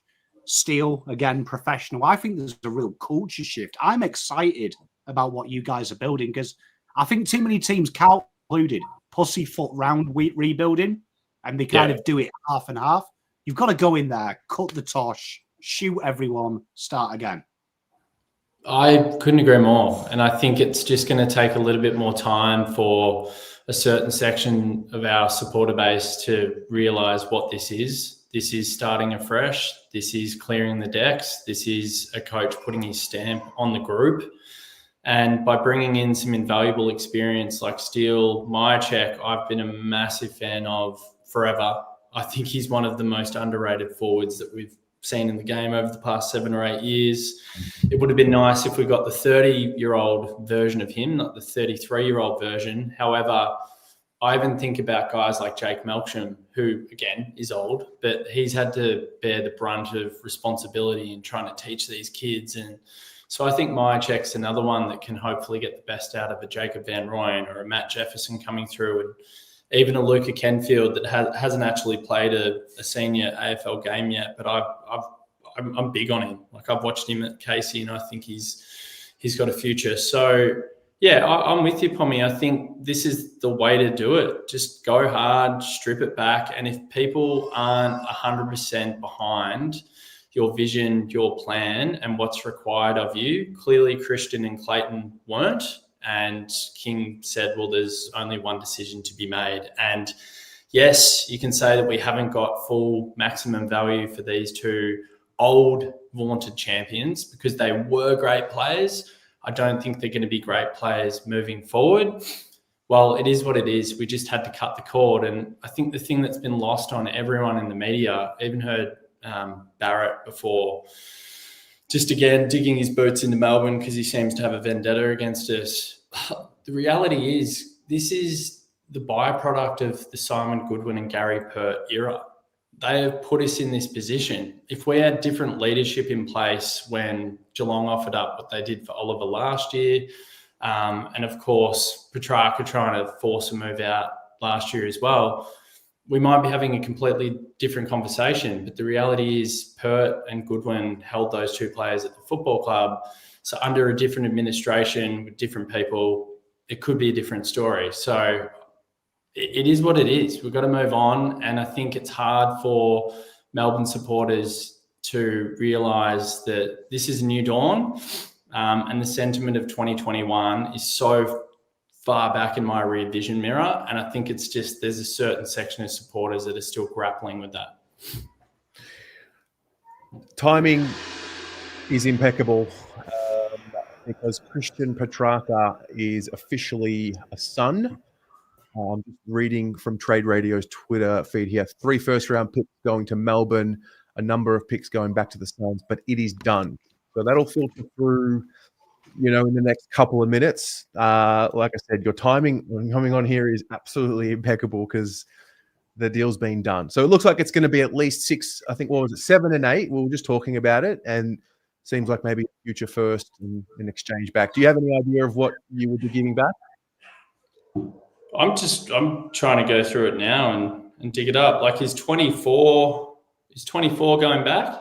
Do we know that? I didn't want to lose 24 because 24, I think, will end up being the first pick on the second night of the draft in the second round. And like typically clubs will come and hunt for that one. Like that's one you could potentially trade away for a future first.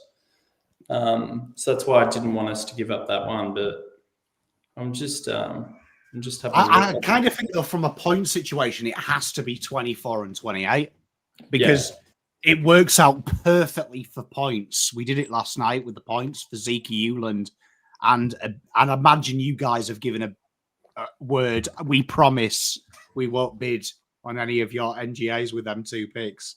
We solemnly swear. So if they slide past that, they can match on all the players quite comfortably.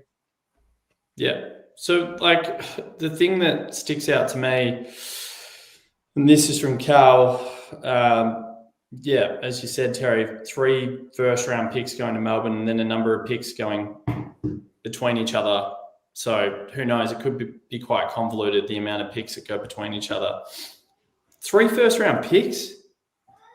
I mean, for a guy that's 30, who's disgruntled, who doesn't want to be there, who has caused his own problems for this football club, that's a good deal. Like I don't know what other Melbourne supporters are thinking when they believe that no, we need a player to come back or it's not a deal. We've got a guy that doesn't want to be there in the first place. Mate, we can't get a top 10 pick for Charlie Curnow. The best. We can't get a top 10 pick for Charlie Curnow. You've got 2 for Petracca. I mean, Petracca's obviously a star, but 7, 8, and a 2026 first round pick, and in exchange, Petracca and 3 second-round picks are going back. Okay. So, wow. Yeah. And we haven't touched on the best signing, CJ, which I don't mean to be mean to you, Adrian, but I did say I've covered the draft and trade for so many years. Melbourne, I have the same 2 people I ask you guys to trade. A key forward that's decent. You've done it with Majacek. I think he's the perfect guy to learn off. But then CJ, a bit of outside run that frees up the other players.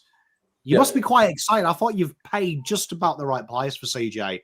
He definitely is a shift from that stagnant Goodwin game plan to let's play a little bit more progressive and have a bit of fun. Yep, I agree with that. I think that's good. I think he just needs consistency. What was he? He was subbed out or sub 7 times out of his 20 games this year for Hawthorn. He butchers the ball a little bit, which is common in our team. But I like it. It makes sense. There's a guy called Andy Montes-Wakefield that did his knee in preseason this year, who I think will ultimately get that half-back spot once he's at full tilt. But CJ at that price, man, free hit. Go for it. Who knows?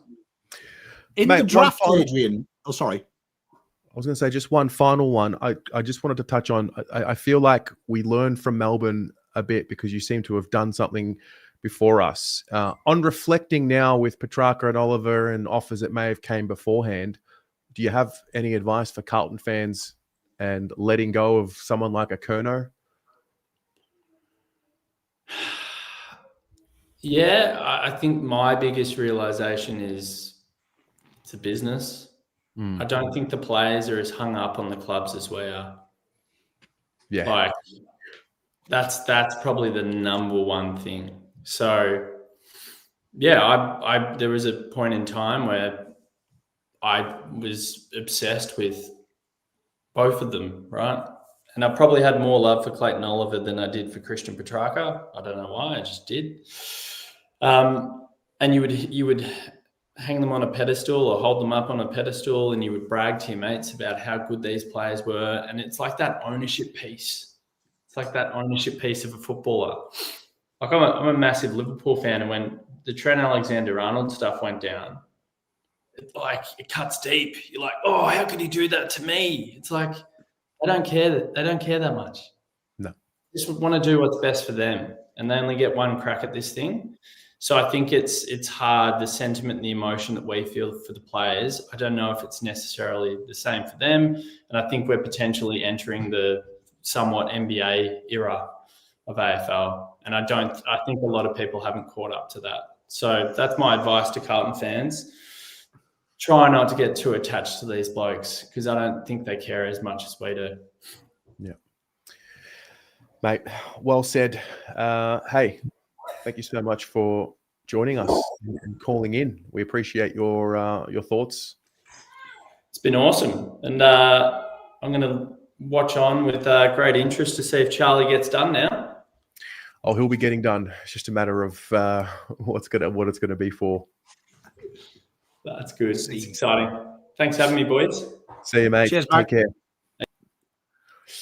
All right. Well, perfect timing, because we're going to start opening up the chat about Charlie Curnow, because we have 1 hour to go. 58 minutes and 53 seconds. And so we're going to get the Sydney contingent here. He is one of the other big pieces of the True Bloods podcast. Deebs is here. Hello, Deebs. Terry, Pommy, how are we feeling under an hour now until hopefully from our point of view, Charlie is a swan, but you never know in this great game. I saw the nice clip of you boys counting down with the Papley trade a few years ago. So you just never know, do you? No, you never know. Unfortunately, you never know. We've been tempted this year as well because, the Bailey Humphrey card and carrot's been daggled in front of us. We're trying not to take the bait. We're trying to keep things real. But I guess with the Curnow scenario, well, really, we're just waiting for the offer. We're waiting for the proper offer that's going to be made for us to agree on a deal. And if not, then Charlie will have to lace up his boots and come back to preseason. Yeah, that's right. It's really funny, the sort of narrative that's been going on with, the Swans have had no communication back since the decline. I think that's a really interesting part of it. But look, I thought it was, a bit of a twist in the tail with obviously Ollie going to you guys for a future third rounder. What does that look like now? Just a salary dump? That's basically what it looks like, right? And, how it plays out, you're not too sure. What is it? The first two first rounders, for and Haywood for Curnow. That's what it's looking like, right? You'd say so, yeah. I mean, the pick 22 though, I've got to give you credit, Deebs. That was quality banter. That reminded me of when I was a kid and we used to get £5 pocket money, and I used to get £5 coins and give my little brother £3 coins and say that was worth more than one note. Do you want to trade it? And always used to be 2 up. That was quality banner. But I mean, let's be honest. I'll be honest. I've never liked Charlie Curnow anywhere. I think he's overrated. Complete arc. Shit haircut. Bang average footballer. But what do you think he brings to Sydney, mate? Like him coming in now, you've done it before with Buddy, the showtime forward. Is this a showtime forward that will lead the Swannies to the promised land? That's right. Well, that's what we're all trying to do, right? Get to that promised land. I can tell you, getting so close in, 2 of the past 4 years, it's you're missing something when you get flogged in a grand final, aren't you? I know, 22 was with Bud, but, was Bud at his best? Probably not. And look, from a Swans point of view, you're taking a risk too with Charlie. There is no guarantee that his body's going to be good, but I tell you what, it's a risk worth taking. Yeah, you have to. Charlie at his best is the connection piece that, could, rocket us into top 4 and, challenging for that flag again. When the contrast of ball use that we have when you've got, Errol Goulden putting it down his throat, You're going to have, Blakey, Braden Campbell, all these guys who have a phenomenal pegs. That's what we're known for, is our ball movement. Charlie could easily kick between 60, 70, 80 goals if he gets his body up and going. And I think that's a clear measure. And the domino effect too, boys. I don't think that's what's been spoken about in the wide media, how much of a better player this makes Joel Armadi and, Hayden McLean, if he's in there, they're getting the second and third string defender. The domino effect for us is huge, but it does come down to Charlie getting his body being right as well. Yeah, absolutely. No, look, I won't lie, and I won't try and say that you're getting a dud with the delivery that the Swans could offer Charlie. I mean, the one thing about Charlie is that he can create things out of nothing, and very rarely does he get opportunities for easy goals on the lead, given the way that Carlton move the ball. It's quite... I mean, sometimes it just makes you want to stick a fork in your eye the way that we kick the ball to our forwards. So there's no doubt that in the right system, with the right leading patterns and the right midfielders kicking him the ball, he's going to potentially do exactly that, win at least another Coleman medal. But I want to also get your thoughts on Ollie Florent. Now, I know that he fell out of favour. We spoke to Mads last week. So he fell out of favour, ultimately played the 16 games this year, which was his lowest for quite some time. Can you give us the truth? Can we be real about Ollie Florent? Like, is he as bad as what it's sort of being made out to be? Like, has he fallen off a cliff that can't be recovered? No, look, it's really hard for us, both Mads and myself, sort of developing a personal relationship with these guys. It's not like they're just those footballers that you watch of a weekend. And that's what I've sort of found myself doing the last week, is with both Will and Ollie, you got to remove that personal aspect of, having a relationship with these guys and then just looking at the footballer. Ollie at his best can be quite explosive out of packs, be running, creative, and can be a great kick when he's on. That's sort of where it started to break down for him a little bit in that Swan system that relies on, pinpoint kicking. His kicking wasn't up to scratch for a little bit there, and that's sort of why he fell out of favour. His ball use diminished to what it was. But look, Ollie at his best is a very good player. He played nearly 160, 170 consecutive games for us. Was that what it was? It was something like that. Yeah, he played a lot of consecutive games for us. And I think that's a testament to the player that he probably was. But there's no doubt in the last 12 to 24 months, he hasn't been at that peak that he was, a few years ago. And look, when you get and I think people sort of put him in that slot of one of Horse's favourites, the ex-coach John Longmire. And I think you saw that with like a Jake Lloyd out of the side and that type of thing this year. And you get a new fresh voice in there and all of a sudden your position's not safe anymore. But look, from a Carlton point of view, it's an exciting player to get in. There's no doubt about that. Like, what's he cost you? A future third? That's nothing for someone who, can string together 100 games for you guys. And the Swannies tend to go pretty good at Carlton. Mate, we love the Swannies at Carlton. You know what, Deebs? I'm glad you've said that, because I had an argument with Carlton fans. I told them off last night because Ollie Florent in the draft, having the privilege of witnessing him in his draft year, one of the most beautiful kicks I've ever seen. Up until Horse left, his kicking was schmick, wasn't it? Like, real tidy. Real. I don't know what Dincock said to him. He must have took the piss or something. I don't know what he's done to him.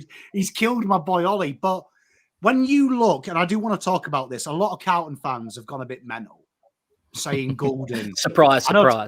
I know my boy here, No Money, No Honey, has got on the Golden train as well. But let's be honest. Let's be honest, Errol. I don't think, if you're being totally honest, we can't have a conversation, Errol Goulden and Charlie Curnow, because I think you would be crazy to trade someone. And my argument with these players, look at the draft. Great kicks are hard to find. Errol Goulden is rare as rocking horse shit. There's 5 of them in the league. You don't trade Errol Goulden, do you? Oh, please! It was never on the board. I can understand where the Carlton faithful come with trade an A grader for an A grader. You know, Errol Goulden or bust. Like it's just never ever would have been considered by the Swannies.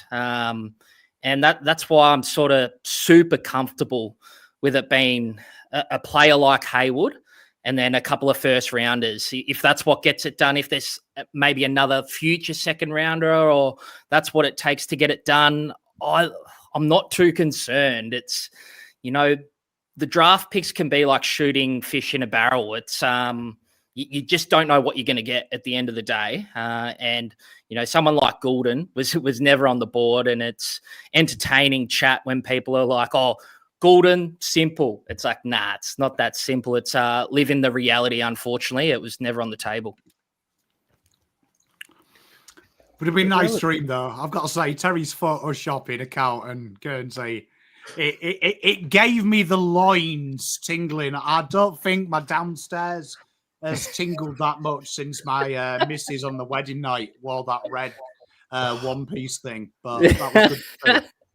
Break out the red panties. Baby, we did it. We did it, baby.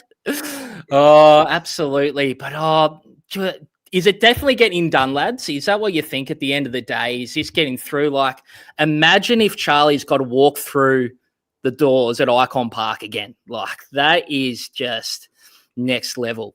It is next level. And part of me is not afraid of that situation either, because it's like, get to work, socks up, put that bike in the fucking garage, drive a car, catch an Uber, and let's go again and roll, and run it again, run it back. Yeah, how much will it kill you? Like, talking hypotheticals here. Yeah. Say he puts the shoes on the rack and the cue in the rack, and he's just like doesn't give 100%. I know a lot of Carlton supporters are questioning of his second, third efforts. He's tackling inside 50, and he comes back next year, gives you a whole lot of not much, and then you got to trade him for 30 cents on the dollar. Maybe not as bad as we've seen with Clayton Oliver this year, but, something similar. Is he a fucking dim sim? Nah, look, bottom line, I think it's going to get done.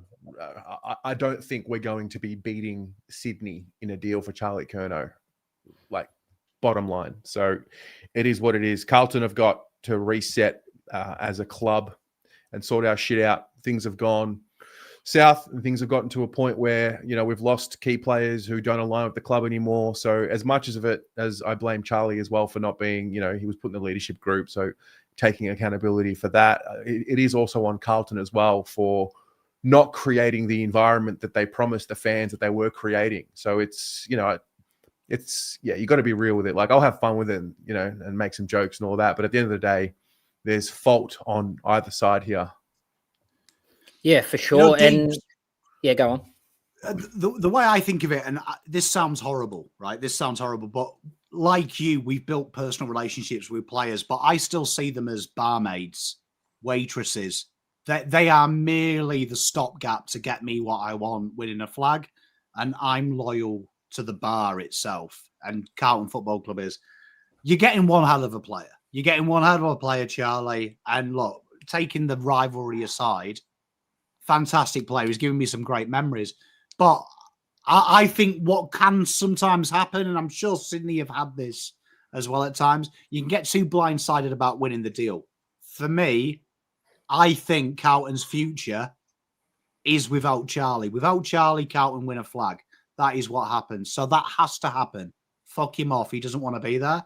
I don't want people at my football club that don't want to be there. And I'm sure you feel the same, don't you, Deebs? I'm sure if tomorrow Goulden said, I really want Carlton, I don't want to stay at Sydney, part of you, the logical part, would be like, right, let's get the deal done, get rid of him, make sure we win this. Let's make sure we get what we need. Yeah, look, I do think it's circumstantial, situation to situation. You go back to the Papley one where he requested trades, doesn't get through. That's for family reasons. It's very different to the Curnow situation where he seems disgruntled, doesn't get along with Voss. I think that's got to play into your guys' mantra, right? Why you want to get rid of him, and why I think you should get rid of him. But I think you're going to be getting a decent deal at the same time. Couple first rounders, Will Hayward, who has given us so much, and the player Will Hayward is, we haven't sort of touched on that.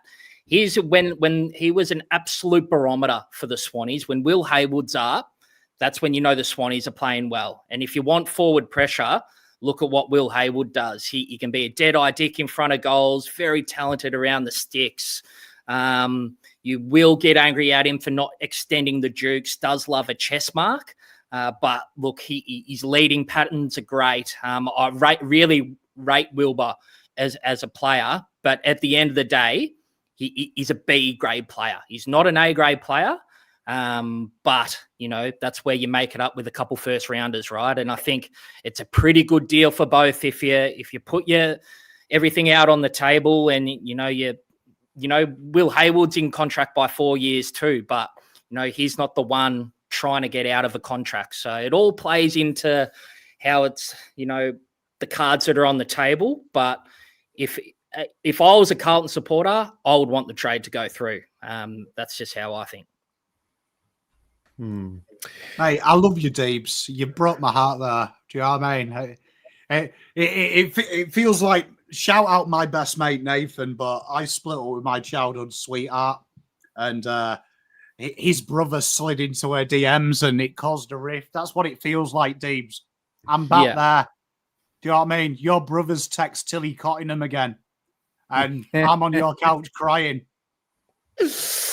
Yeah, mate, look, he's just such a polarizing figure, Charlie Curnow. He's the big 6'3", 6'4" rig, whatever he is. He's got the curly hair. He's got that aura, and that's what I'm excited to have. But it's devastating for a Blues supporter. Like, I totally get it. It's when you lose players who are at their best are great players, like Swanee supporters go back to the likes of Dawson, and you lose him for a first rounder, then he goes and wins 3 best and fairest at his next club. It's hard to take, but at the end of the day, situational based, you just got to get what you can for him at the time, because they say a week's a long time in footy. I tell you what, fucking 12 months is a long time in footy too. Like, gee whiz.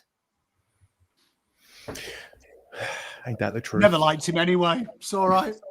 I've had better key forwards. I tell you what, if he gets to the Swannies, I cannot wait to whack his number on my back. Like, I'm buying the jersey and whacking it on my back, and I'm going up for opening round. Yeah. Well, I hope we play at the MCG. That's what I hope next year. Oh, it'll be hostile, won't it? I tell you what, that's the one time Mads and myself, we went to the Sydney Carlton game that was at Etihad maybe 3 or 4 years ago, and you guys 2022. That's it. And you guys got over the top of us. I reckon Josh Kennedy whacked someone, and it was a hostile environment, and Mads and myself nearly didn't get out of there. We got in a few verbal altercations, and all in good fun though. All's well that ends well. Doesn't sound like you and Mads. No. It was all in good fun, and we had a good chat after the game. But yeah, I tell you what, if that game's in Melbourne, that's one you got to get to. That'll be awesome. Oh, we'll be there. Don't worry, we'll be there. I've replaced Charlie anyway with Ollie Florent. He's my new boy now. My new best mate. He's jealous. better than Charlie. Kicks the ball better. He's going to win a flag before Charlie. I'll tell you what, if Will Hayward gets through to you guys as well, I'll have to send through the link up for the doozy connection. There's a few alcoholic seltzers out there for you boys. I'm sure there is. Oh, yeah. Is this, I think I was reading something about that. Was this the company that they were going to try get Bailey Smith into originally? Was there a story there? I haven't heard that one myself, Terry. I didn't know they were trying to get Bailey in, but Isaac Heaney's part of it, and then those two boys, and they've sort of sponsored our podcast for the past year, and it's a good fun company. But I reckon they'll definitely be looking to inject into the Melbourne market. That's for sure. So, and then maybe you can I'll have a chat to Charlie and see if we can get involved in Barry. That'll be an interesting one. Makes me sick, Shit actually. beer, I'm not anyway. gonna lie. Yeah, it's a fucking shit drink. Shit beer. Do you know what I mean? Fucking waters down cow's piss. Yeah. I'll tell you what, boys, the big question is, if the trade goes through, do you reckon Charlie will refollow us on Instagram? Wouldn't that be a story? He wouldn't want to. He wouldn't want to keep poking the Carlton bear. I'm telling you, we're a very interesting fan base, and when we band together, oftentimes we can be quite splintered. But when we find a common goal and a commonality, we are extremely powerful. So if he wants to keep grinning his way out of Carlton and poking the bear. Oh man, like that photo out the front of HQ, like honestly, smile, man. Daves, I'm trying to keep it civil, man. Look at the state of this guy, man. Honestly, this guy has reached 10 out of 10 on my cock wombleometer. Like, yeah. And you know what makes it worse? He's a coward. Like, he followed you.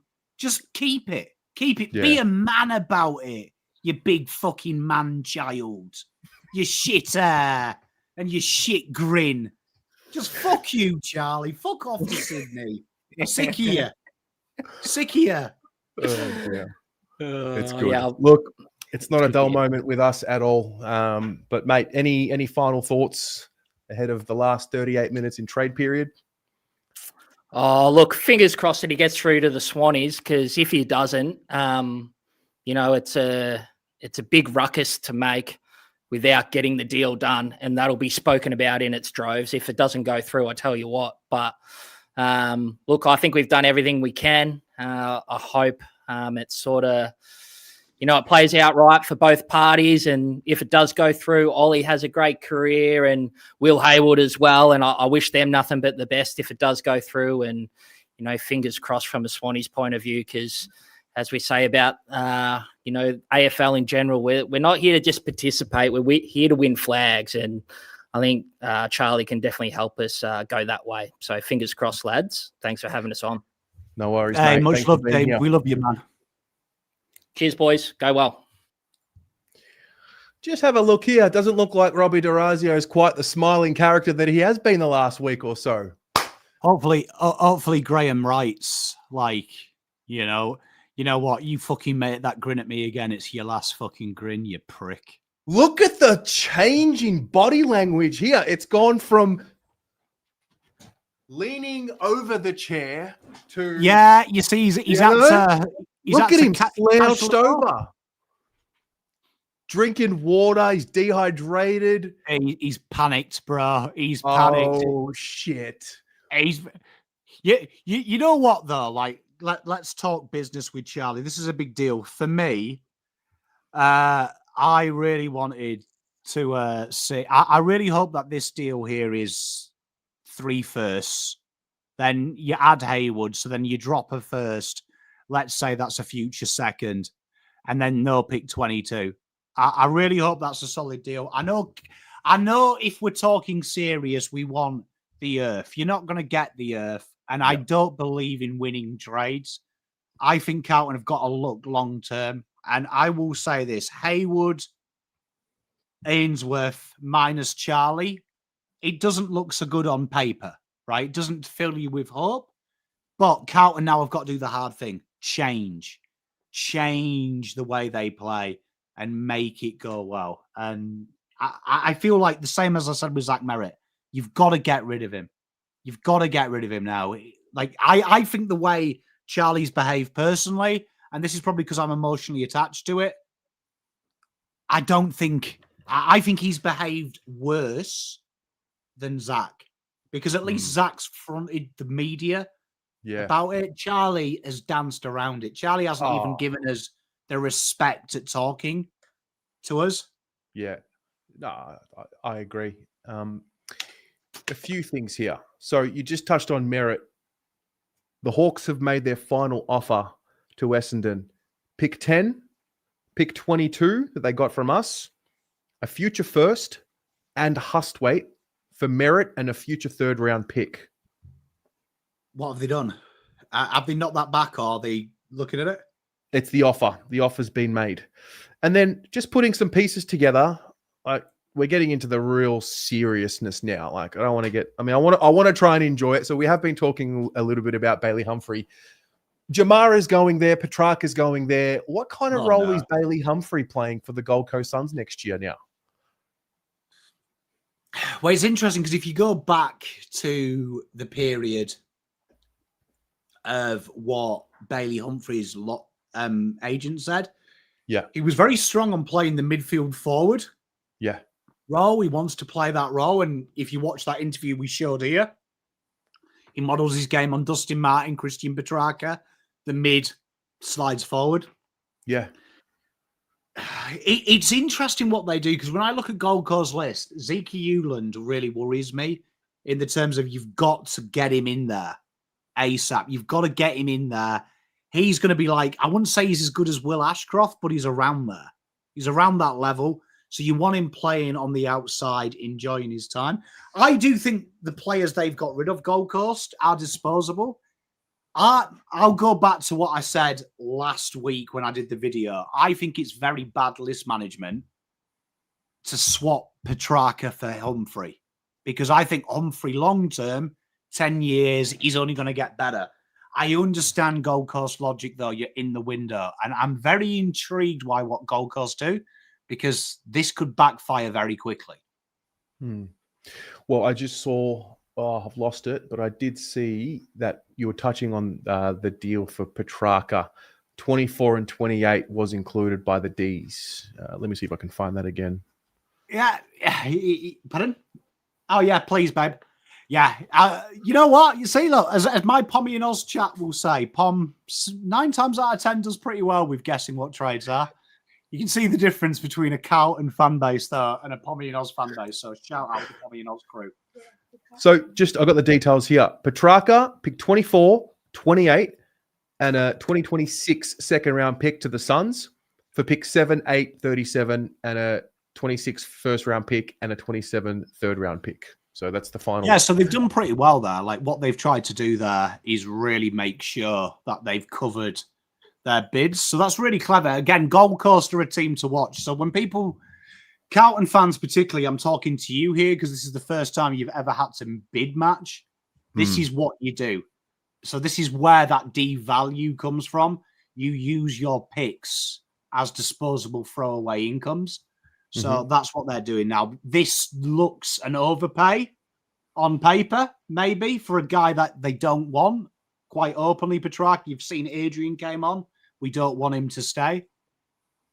They're throwaway picks, and now they've got their picks to cover Zeke Hewland. So great business from Gold Coast. Masters of the class. We are 30 minutes away. It's getting real. Wow, it's getting pretty real. Well, I mean, look, you're starting to see the big deals come. So this is where the AFL, unfortunately, it's pretend content. It's pretend content. Yeah. Wherever you are watching this evening, thank you for joining us tonight. It's great to be here with all of you. Depending on whichever stream you're watching, hit the like button on either channel. That'll help give us a little bit of a bit of love for the YouTube algorithm. I hope you're all enjoying the trade period content. It's been a pretty buck wild couple of weeks. I mean, obviously from a Carlton perspective, the Curnow story's been at the forefront. We're still waiting on confirmation of that. Buku Karmas, a deal that was meant to be going through, seems to be at a standstill. And then on the other side, Pommy and Oz, mate, you've been covering all the clubs and all the teams. So shout out to you, because I just get to do it easy and cover one club. You play or trade on every single club. Mate, yeah, it's been good. I mean, shout out as well, those in the Pommy and Oz stream. I mean, we nearly hit 10K.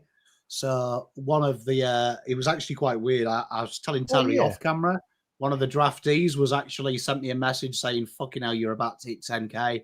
When I was on there, I remember you just hit a K. So shout out to you all on the Pommy and Oz stream. Much love. All right. You're all blessed. So I've just put your YouTube channel in the live chat. You are sitting, as far as I can see right now, 9,720 something subscribers. If you are watching and you are not subscribed to the Pommy channel, like, imagine we could just get to 10K in this stream. Like, just hit the subscribe button. Like, imagine that. Imagine the scenes. I mean, it'll happen, whether it's tonight or whenever. It'll happen. But yeah. All right. I remember when I was at 12 subscribers, and that was good times. Yeah. They were good times. I have a screenshot somewhere. I still remember my 10th. I think I screenshotted 10 through to, and I screenshotted 100 as well. Yeah. Do you remember? Do you? You know what? It's quite funny. Me and Terry were talking. Do you remember when I got all excited about the Coke can? The Coke can? Yeah. Do you when I first hit 1,000 and I went out and got myself a can of Coke to celebrate? That's right. First payday from YouTube, you got a can of Coke. Yeah. I remember. Yeah. Genuinely, I was so excited. I remember going. It was the work canteen as well back then. Went into the work canteen and I literally bought with YouTube money, and I felt like a king. I was sat by the window like this. You know what I mean? So unbelievable. I am incredibly humbled. I do want to say, actually, I was actually with my doctor a couple of days ago. We were actually had a blood test, and he watches me. So shout out, Dr. Maya. Much love to you. But we were chatting, and he was saying to me that he's noticed the growth, and he was like, does it ever make you happy or sad? And I said to him, there is times, genuinely, no word of a lie, I check the data and I see when we increase, and it makes me incredibly smiley, because Pommy and Oz chat, as you know, I say it all the time, you guys are the nicest, you guys and girls are the nicest human beings. You make me feel so good. So I just want to thank you, what you do for my mental health. My doctor will confirm I'm a better person because you guys are around. I love that.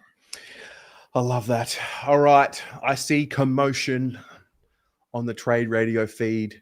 I see the Hawks box seem to be talking with a bit of animation in their body language. I see the Essendon box. There's a little bit going on there. It's, we've got Blue Bagger 1987 with $10 here. This content deserves a cheeky 10. Charlie, just go already. It's okay. Okay. Update. Billy Bond, Man United, the best team on the land, mate. Yeah. Jai Simpkin, not happening. Shut it down. Don't think we didn't think it was going to happen, but it's just been confirmed. Well, when you're asking for two, I mean, look, to put that in perspective, this is all due respect to North Melbourne. You know, when people laugh, Carlton wanted 2 firsts and golden. That's what I hear when I heard North wanted 2 firsts. I actually think that's more daft. So it's priced out. Interesting though, because I want to talk about Simpkin just quickly. If you actually read why he was pissed off, he was actually pissed off because he wants to play more midfield time. That's pathetic. That is quite pathetic. I don't want to play mid-forward. Mate, grow up. You can pay nearly $1 million. Zeke Johnson has gifted a Pommy and Oz membership. Oh, look at the Geelong boys having a run down the hall. You know what? Andrew Mackey strikes me as the guy. You know when you see the wonderful Anzacs collecting for Anzac Day? Yeah. Bet you thousands of dollars he haggles the price for a poppy, doesn't he? Yeah. Like, generally, he's like, I'll give you free. I'll give you free. It's all right. Just do 2 for $6, you know?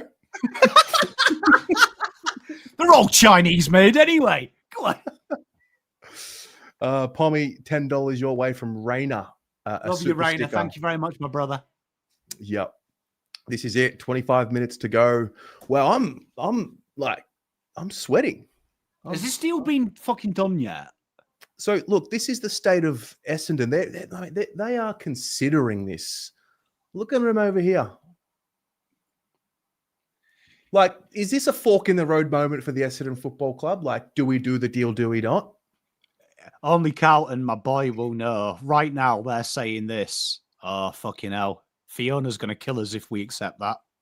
Yeah. They're scared of Fiona. That's what they're scared of. Thank you, Zeke, as well again, mate. Cheers, brother. Make sure we give him some love in chat. Who is? Can I ask a naive question? And I know everyone at Carlton. Who's the young man in the middle with the keyboard? Here? This guy? I can't see your thing, but yeah, the one with his arms folded now in the middle. Yeah, I can see it now. I'm not sure. I don't recognize him. No, I'm not sure who that is. If you're telling me Carlton have employed a statistician and it's not, I can get fucked. Hang on. Nick Austin on the phone. He's taking a call. No, he's taking a call. Flashbacks to 6 years ago. It was about this fucking time you said the same thing. Oh, Saucy's on the phone. Ah, Jesus. I've just had horrible flashbacks. Pommy, your subscribers have gone up everyone. 30 since the show started. That's what we're after. That's what we're after. Can I just say, that actually makes me sick that you've said that, Terry. Because honestly, that is, I reckon if you go back and watch that stream, 20 minutes, Terry was like that. Terry said, oh, Saucy's on the phone, Pom. The last ditch. You know. Well, you know what? At least we get to share this moment together. And it's documented again. But this time we can't look foolish, right? Like it's we either get a deal done for Charlie and we move on with our lives, or we keep a 2-time Coleman medalist. Well, all I want is Buku. That's all. I'm team Books. True. Like fuck Papley. He can't get on the rides at fucking Dreamworld. I want Buku. Give me Books. Tom Morris has apparently dropped an update. Chat, instead of making us look, can you just Control V the Twitter? Growing confidence. The Charlie Curnow deal to Sydney gets done now. All the players are thrashing it out with 25 minutes to go. Sydney would accept pick 42 back from the Blues with Curnow while giving up pick 11, Future 1, and Hayward. So 2 first and Hayward. And we're not giving anything. Curnow and pick 42. See, my reservation is I don't think we should have to give anything else done. Other than Curnow. So I will go back to what I said last night. So shout out to those who retweeted it. Really appreciate it. When I was trying to explain it, I think market is dictated to by Geelong. They've said 3 firsts. I don't care what them picks are. That's 3 firsts, right? If you're telling me that values that second, third, that first as they're giving it as a second, then you're telling me that Will Hayward is a pure first rounder? Bollocks. Yep. Sorry. So you're giving me 1? Colin, thank you very much for that as well. And Sean, legend for thanking him. I love you, man. Well done. Like, this is what I said yesterday. Remove that 22 nonsense. It's 3 picks or 2 good firsts and Hayward. Nothing coming back. But at the end of the day, this is what happens. Gypsy proverb.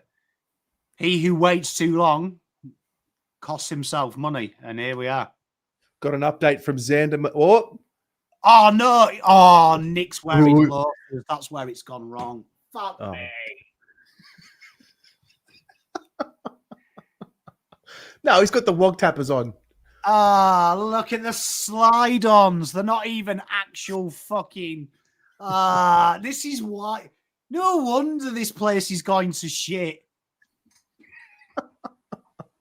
An update here from Xander Maguire. As the deadline nears, a considerable number of Sydney and Carlton staffers have been cleared out of the Curnow room. Only Sydney and Carlton crucial list figures remain behind closed doors as negotiations reach a frantic level. Big time theatre at Marvel. Oh, isn't this just come back? True? We haven't played that. You might have to if he doesn't get done. Oh, fuck me. Oh, dear. You know what annoys me about this? And let's just have a little bit of a rant about AFL. You know what is really annoying is why do we make such a big thing of it? True. Like, why can't this be organic? Like, oh, and you're not allowed to talk to 2 o'clock. Oh, like, just do the fucking deals, man. I see a Durazio Connors and a Sydney Swan staffer in the room. There is genuine tension in these faces right here. You know what? I'd find it when they first asked for 22, I would have thrown something at them. I couldn't be calm. I would have been like, "You fucking taking piss, dickheads." Yeah. So credit to Nick. I would call people tit way too much to be employed by a professional football club. Like, do you remember when they used to ask the question about Dodoro? And they always say, "Oh, what's Adrian like?" And they're like, "Yeah, he drives a hard bargain, but we like Adrian." But you really knew they were like, he's a complete dickhead. I would be the guy that would tell you the truth. I would be like, "Yeah, I've just been in a room with Sauce. Absolute knobhead." Do we get calm energy from this picture? I get the way Graham Wright hasn't changed his demeanour for the last 8 hours. Scream some twats getting fired. And the kid in the middle, he's been on that laptop. He's not looking at anything. He's panicking now. There's not a lot of smiling going on. This is just riveting stuff. Still no Buku. We have 17 minutes to go. Fuck off. Yeah, I told you. We joked about this off camera. I said Tommy's going to do his countdown and the last minute deal. He's going to be fucking... He's going to be Buku. like we've built ourselves up for the Bluke. Who's this? Who's this guy? He's having a real good red hot run. I don't know, but can I just say that's a man who's walking with fucking purpose. He's really pointless. Wow. I think that's Tom Petroro. He is really marching. Hey, that is a man that's just had $1 million bonus paid into his bank account this Arvo, isn't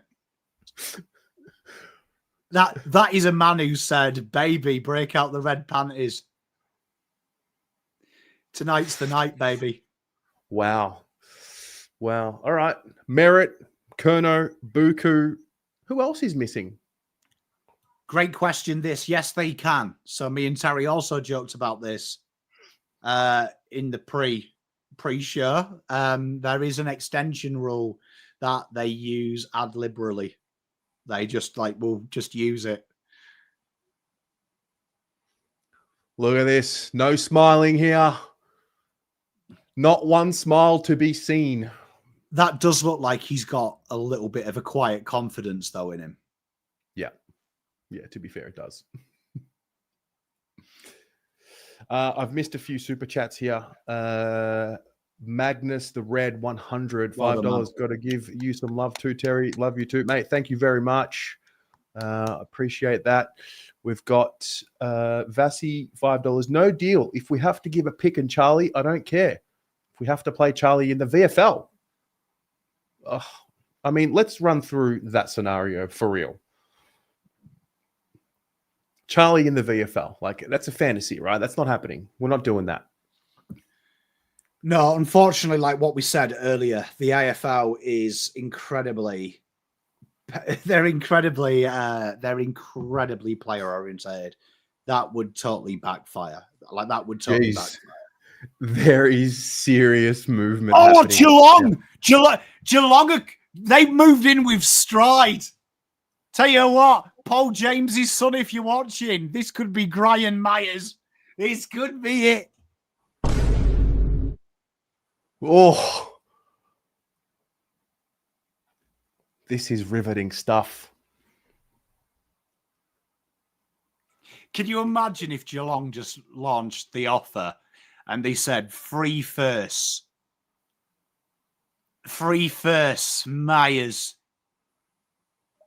For Curnow, if Geelong said 3 first. But I agree, it's Rowan Marshall. But can you imagine? Just imagine if they were like Big Dick Energy said, we'll take them out.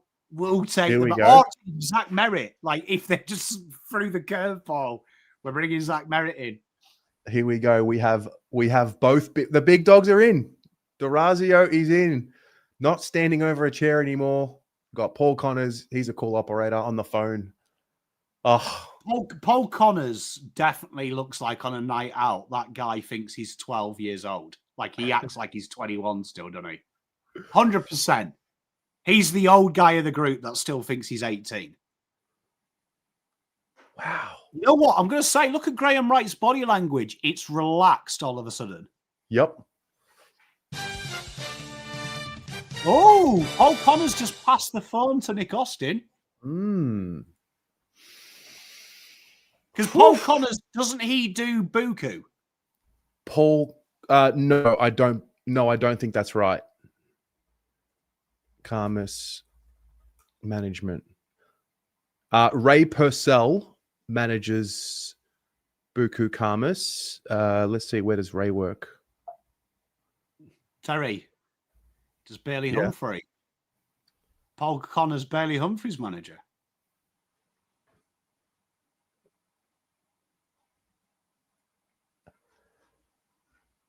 Is it a three-way? Is it a little bit of Lily Phillips body blue action? Last minute three-way. Don't tempt me. Oh, no. Oh, dear. Nah, we're not going to have that gotcha moment this year. We've learned our lessons. Nah, look, I've given up on Bailey Humphrey about 25 minutes ago. I just want a deal to go through. You know what is heartbreaking is how quickly this got here. Yeah. And then it just stopped for like 25 minutes. Oh, we're suckers. No wonder the AFL does this, because this is what?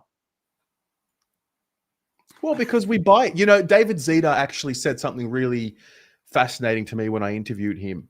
He said, you know, I was asking him about trade period content, and he said he doesn't really like it, but he has to do it because it's his job. Sign of a good professional man that does things even though he doesn't want to. But he said it's kind of like fast food, and it's not good for you because a lot of it's not real. It really all gets done in 3 days or whatever it is. He's like, but it really is like fast food content. And I mean, he's got a point. You know what? I actually watched that interview. Two things.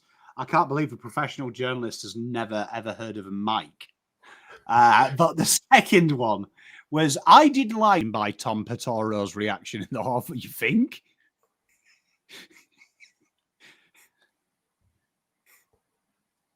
Wow. No deal on Marshall. Cheers, chat. It's on the AFL website. If you go on the AFL website, Stonebench, at the bottom, it will say live trade radio. If you click it, there's an option to watch it, mate.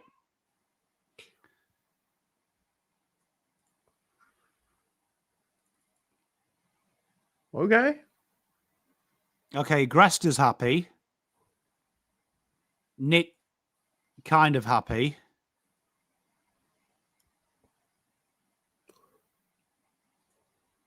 I've already unfollowed Charlie about a week ago, by the way. All right, Just FYI. I had a chat with him. You fucking crazy, man. You sound insane. Do you realize that? You should be medicated. Fuck you, Brennan. I know you touched my drum set, and I want to hear that dirty little mouth admit it. You get out of my face, or I'm gonna roundhouse your ass. What a movie, Step Brothers. I'm genuinely impressed with Ruffy. He genuinely looks pissed. Yeah. That's the face of a man who's like, I can't believe we let this guy talk to us like that. He was wearing chinos. What are we doing? What is the deal? What is the deal? I just want to know the deal. I want to know why Essendon are still there, though. Why are Essendon and Hawthorn there if this deal hasn't been done? Oh, Like, Melbourne? Can things get done now? Yeah, well, last couple of years, they had that. So last couple of years, they've had the deal's been done. They give them the extension. Yep.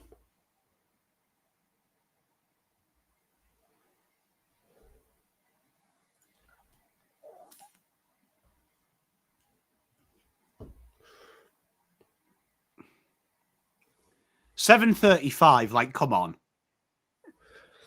Do you think they're not releasing the Curnow full deal? They're going to wait for the news? They're either doing... either the deal has gone through, the Merritt deal, that's why Essendon and Co are still working together, and we've just been sold the biggest Fugazi. I don't know. Yeah. At the minute, it looks like Will is hastily typing in a tweet update. Carlton will get... Here we go. Oh. Carlton will get pick. Hang on. Upload. Do you see it? No. Carlton will get 2025, 2026, and 2027 first round picks. Ah! Plus Will Hayward. Yeah. For Charlie Curnow. Sydney will get the dual Coleman medal winner plus 31, 42, and a 2027 second round pick. I don't hate it, actually. I don't hate it. Okay, unpack that. I don't hate it. I don't hate it. The 2027, which was the second, next year or this year? I mean, so Carlton receive 2026 or 2027 ours. Our one is a 2027 second round pick. Oh, yeah. Okay, I'm happy with that because that's basically a third. Yeah. Wow. So it's basically the deal that was yesterday. They've spread what they wanted from us for twice, but given us the additional first rounder. Wow. Where's my wristbands? Why is it Carlito on the spotlight? Wait. I love the fact you made him Carlito. All right. Hey, we've got a friend joining us. We have a guest. His name is Brad. He is from the Hawks Insiders. Brad. G'day, legends. Can you see me well? Can you hear me well? Yes, we can, my friend. How's things? Disappointed to be joining you after the Hawks missed out on Zack Merritt. And, you know, he wasn't the only target that we missed out on this trade period. You know, we obviously tried for Harley Reid, offered him a massive, massive deal. Missed out on that. And, you know, I'm sure we had interest in Petracca as well. There was Bailey Humphrey. But Zack Merritt was obviously our main key target. I've just put out a tweet. The Hawthorn offer was okay. I get that people will say, you know, it was the biggest offer ever for a 30-year-old. The reality is Essendon said that they wanted a quality player. Hawthorn weren't willing to give that up. They did offer, I think it was 3 first-round picks. Pick 9 in this year's draft's not great. A future first, I believe Hawthorn will be playing finals in 2026 at least. So that's not going to be a great pick as well. So The reality is the Hawks didn't give up what they needed to get Merritt over the line. Good luck to the Bombers now. They've got a disgruntled captain who now goes back to the club that he doesn't like, a coach he obviously doesn't like, and a group of teammates who came out very strongly after Merritt made it very clear he wanted to leave, that now he has to go back. So they've got to deal with that. Merritt's a massive, he's a professional, great player. I've got no doubt he's probably going to go there, win another best and fairest. But you know what? The Bombers are going to finish bottom 5 again next season. In my opinion, they probably should have taken that deal just where they are currently positioned. They're going to be rebuilding over the next few years. Take the draft picks. I've seen Charlie's been traded. I don't even know what the deal is. Can you boys tell me what that deal was? Yeah, so Charlie, pick 31, 42, and a 2027 second round pick go to Sydney, and in exchange, Carlton get a first round pick this year, a first round pick next year, and a first round pick the year after, plus Will Hayward. A brilliant deal for Carlton. I get what Carlton supporters are going to be disappointed. They wanted Errol Goulden or Isaac Heaney or Chad Warner. That was not going to happen. Carlton probably not as in a dire situation as the Bombers. I think Carlton's list is a little bit better. But the reality is Carlton's not winning the premiership in 2026 or 2027. They need to start rebuilding their team. I actually think Harry Mackay is going to be better without Charlie in that forward line. And I think Hayward's a quality player. Ainsworth from Gold Coast is a quality player. The AFL's gone away from having big, key, strong forwards. And we've seen in finals, it's the smaller forwards who stand up and deliver. And last year, Carlton were running week in, week out with the likes of Fantasia and Durden and those type of players. You swap those guys for Hayward, Benny Ainsworth. It's already looking a lot better. Hollands, it is an interesting one. I'd like Carlton to give him another chance. I'd probably give him one more year. It's going to be interesting to see what happens with him. But Carlton have done the right thing. They could have easily kept Charlie the same way as the Bombers did. But you take those draft picks and you rebuild. Like Carlton's got enough quality at the top end to hit the draft, and you can still be quite competitive. Yeah. Pommy? Fair play. I've been a big advocate, Brad, on what Hawthorn have done. I thought their rebuild was the modern day model, and I hope we see Melbourne do the same thing. Get rid of everyone, go hard, commit to it, don't pussyfoot. Would you be concerned, though? This is what? Correct me if I'm wrong. This is the 5th big name you've gone from. You went for Harley Reid. It seems to be not bad. Is there a sense here that last year I complimented you guys on not falling for Josh Battle the year before and not trading for him, going hard, getting 2? Where do you see your list? Is it a desperation for a midfielder? Are you kind of glad you haven't overpaid, like overpaid? It was obvious Essendon wanted the motherlode. They wanted a ridiculous deal. Where do you sit with that? Are you glad that you haven't resorted to that and thrown in multiple players? No. Do you think they need the mid? It's an excellent question. Yes, Hawthorn do. Hawthorn's list is very, very strong. Their back line was top 3 in the AFL last season. Their forward line is very, very good. I get Jack Gunston kick 70 goals. He's not going to kick 70 goals in 2026. Kelshit Deer is 20 years old, and he didn't have a pre-season. He had stress fractures in his back last year, and he started the final season. He's going to be a star footballer, like elite forward. Lewis is the other one who came back from an ACL, didn't have a preseason, kicked 3 goals in the first half in the prelim final. Marbio Chol is an underrated player, kicked 40 goals last year, plays as a backup ruck. And then they've got those elite high half forwards, like I spoke to you guys against, which Carlton, the number one thing Carlton need is they've got Dylan Moore, who's an All-Australian, Connor McDonald, who's 22, Jack Ginnivan, who's 22, Watson, who's only 20, just turned 21. So their forward line is absolutely fine. And then there's the wild card, Weddle, who's a unicorn. I said when he was drafted, he was going to be like Koutafidis. And I stick by that. From what I've saw this year, he's going to be an absolute superstar of the AFL. However, as we saw in the prelim final against Geelong, as we saw in the third quarter in the elimination final against GWS, when the midfield of opposition get on top, Hawthorn's midfield struggles. Newcomb or bust. Will Day's probably their best player, but he hasn't played in the last 2 final series for Hawthorn. His body is not up to the rigors of playing as a full-time midfielder in the AFL, which is why post the prelim final loss, Sam Mitchell, the coach, who's ruthless, brilliant coach, he's the right man, was up front and said, we are not good enough at the moment. He knows the midfield's not good enough.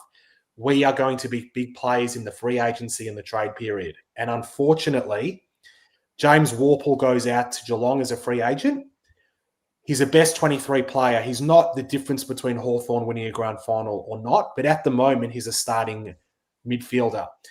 Jiath, who played in the finals, played 20 games this year, 6 as the sub. He's a depth player. He goes to Melbourne. Luke Bruce, who played a few games, mostly as the sub. He was a good depth player.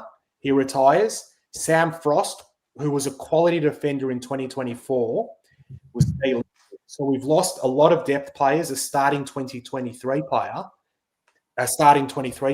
and we haven't bought anyone in. So the reality is it's a disappointing trade, period and free agency period for Hawthorn. There's no sugarcoating it, because the reality is our midfield, even with Will Day coming back, in my opinion, is not good enough to challenge the Brisbanes, the Gold Coasts now, who are Petracca, and Geelong. So the coach is going to have to spin the magnets big time to try find the right mix to see what happens next season.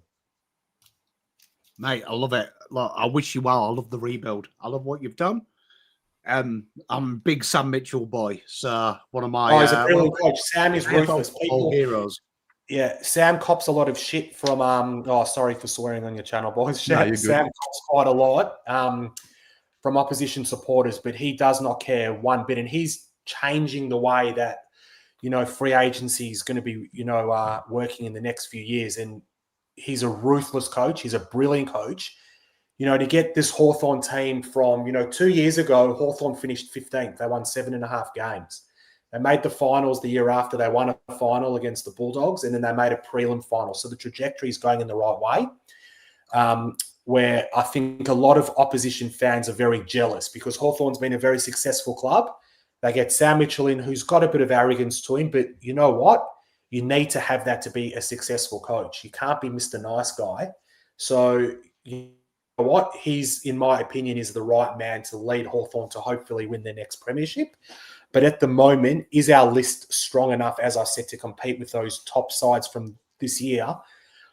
I don't think so, which is a worry, because we often see a bottom 4 or 5 team skyrocket up the next year. Adelaide finished 15th in 2024. They finished on top of the ladder in 2025. It normally happens, and a couple of teams drop out of the 8 every year. I don't think that'll be Hawthorn, but I just don't think our list is strong enough to win the premiership next year. No, that's fair. I'm just going to quickly add Fiona into the chat here. Hello. Whoa. Have I got you? Can't hear you. You're on mute. Can't hear you. Wait, you must have the same microphone your list management team did to reply to the Hawks. Look, I can bully her and can't get any shit. I can say anything about Merritt. This is so good. Glad I'm not being able to hear an Essendon supporter at the moment.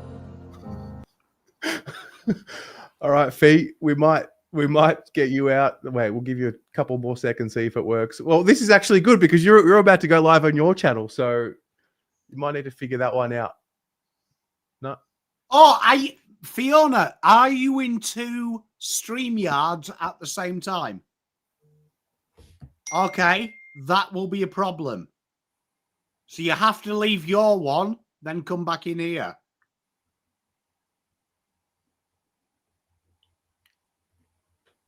Or leave our one.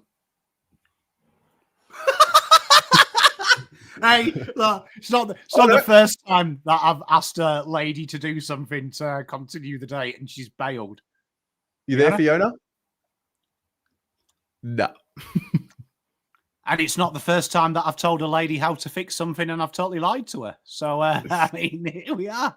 This is full circle from uni, this. Sorry, Fiona. I'm not sure what's happening there. No, can't hear you. I can speak for Fiona. So she's saying, I'm really happy that we didn't Is this do that happening deal. now? Oh. Yes. Okay. It's clear that I have not gone live for a very long time because the microphone wasn't even set up correctly. So there you go. Great stream, guys. I've been watching and giggling. Very entertained. Thank you. Thank you. Can we get your thoughts on what happened tonight? There was a very angry Tom Petracca in that Hawthorn box tonight. I mean, I'm not going to lie. That makes me incredibly happy. And most Essendon fans are just enjoying that vision because it is what it is. However, there is definite mixed feelings. I think I've said to Pommy all week that this trade had to be by virtue an overs trade, not what's fair for Merritt, purely because of the circumstances. It had to be a trade that was overs. And whilst I am worried about the consensus of a disgruntled player, this coming back to Essendon, this was about more. There's a bigger picture here. We didn't get bullied. Essendon didn't get bullied into submission here. And for years, this club has just been accused of being soft on the field, off the field, culturally, in every which way. And, this is a step in the right direction. And now the ball's in Zack's court. He's held himself shockingly throughout this whole period. And now it's on him to build bridges. And, the club has stood for something tonight, and I'm really happy about it. As I said, I do worry about how he's going to be amongst the group, but at the end of the day, it's 40 blokes against one player now, and I don't even care that much right now. This could be the emotional me talking, but I don't even care if he plays the mental health card and sits out all of next year, because this is about the bigger picture and the message it's sending to the fans and to the rest of the playing group. And, draft picks. We got plenty of draft picks already. We didn't need more draft picks. We were very clear we need quality players. We've got plenty of fringe players. Hawthorn didn't want to give up any, couldn't convince any to come. Fair enough. But that's why I'm glad we didn't get bullied into making a trade. I know, Pommy, you disagree. Congrats on your Curnow trade. I was actually going to say, Fiona, one thing I've learned off you this year is sometimes there is more to life than the analytical right and wrong, and there's something that we can't measure, and that's spirit. So what I wanted to ask you, Fiona, is you've been preaching to me for 2 weeks. We have to win this deal. We have to hold firm. We have to fly the flag. You've flown the flag. You've knocked back a deal, which I'll admit I thought was more than fair for a player of merit, given the circumstances. Do you feel this could lead to something better, that this is going to galvanise the group? Because the feedback I've seen from Essendon fans in the chat is you guys are celebrating this as a win. Could this somehow be that insular thing that we can't measure, that galvanises you guys to go on to bigger and better things, with or without Zack Merritt? Well, yeah, purely, and you're feeling that from Essendon fans because we're so used to being a soft, dense club, and this is a sign that that's not the way forward. And put it this way, we're finishing bottom 5 next year with Zack Merritt or not with Zack Merritt. He's not going to change that either way. Might be bottom 4 as opposed to bottom 5 because he performed this year and we finished bottom 4. That nothing is going to change in that regard, and most Essendon fans are comfortable with that situation. So I think what I do know, and I do know this from horse's mouth, straight from horse's mouth, but there is a very, very core group of young Essendon players who have been extremely personally, I won't say offended, but affected, I will say, by this, and they are extraordinarily motivated and united. And there have been some very cryptic but very obvious posts, Instagram and otherwise, gone out from them, and they are brimming. They want to get back to the hangar and they are motivated. Again, we're still going to finish bottom 5. We are self-aware as a club to know this. Hawks fans can't hurt us. We know we're shit. Yeah. Brad, we heard from you just before, Fiona. What do you want to see happen with the picks you acquired that you initially were going to try and use for Merritt? What do you want to see happen with those picks now? Well, we just have to hit the draft now, get the best available midfielder. Obviously, this year, I think we've got pick 10 because we did a swap with Carlton. I think we got pick 10 and 22, and we gave them 9 and 31 and I think 42 maybe. So we're just going to have to hit the draft, which I don't think we need to do. 7 of our players that played in the prelim were 23 and under. Kelsha Diaz makes it 8. Like next year, 8 of our best 23 are going to be 23 and under. And like I said, these are going to be elite players. Josh Weddle, Nick Watson, Connor McDonald, Jack Ginnivan's only 22 years old. Josh Ward's only 22 years old. Cam McKenzie's the one who I think the Bombers wanted. I think that would have got the deal over the line. He was picked 7 in the 2022 draft. He started this season pretty well, got 3 Brownlow votes against GWS early on in the season, but he broke his hand and he just struggled to get back to form after that. He's going to be an elite midfielder in the AFL, and that was the one. I think if we gave him up, Essendon probably would have taken that deal. He walks into the Bombers midfield straight away. He would have been playing round 1 next season. So the reality is Hawthorn's list is not that old. We've got 5 starting 23 players who are 30 plus.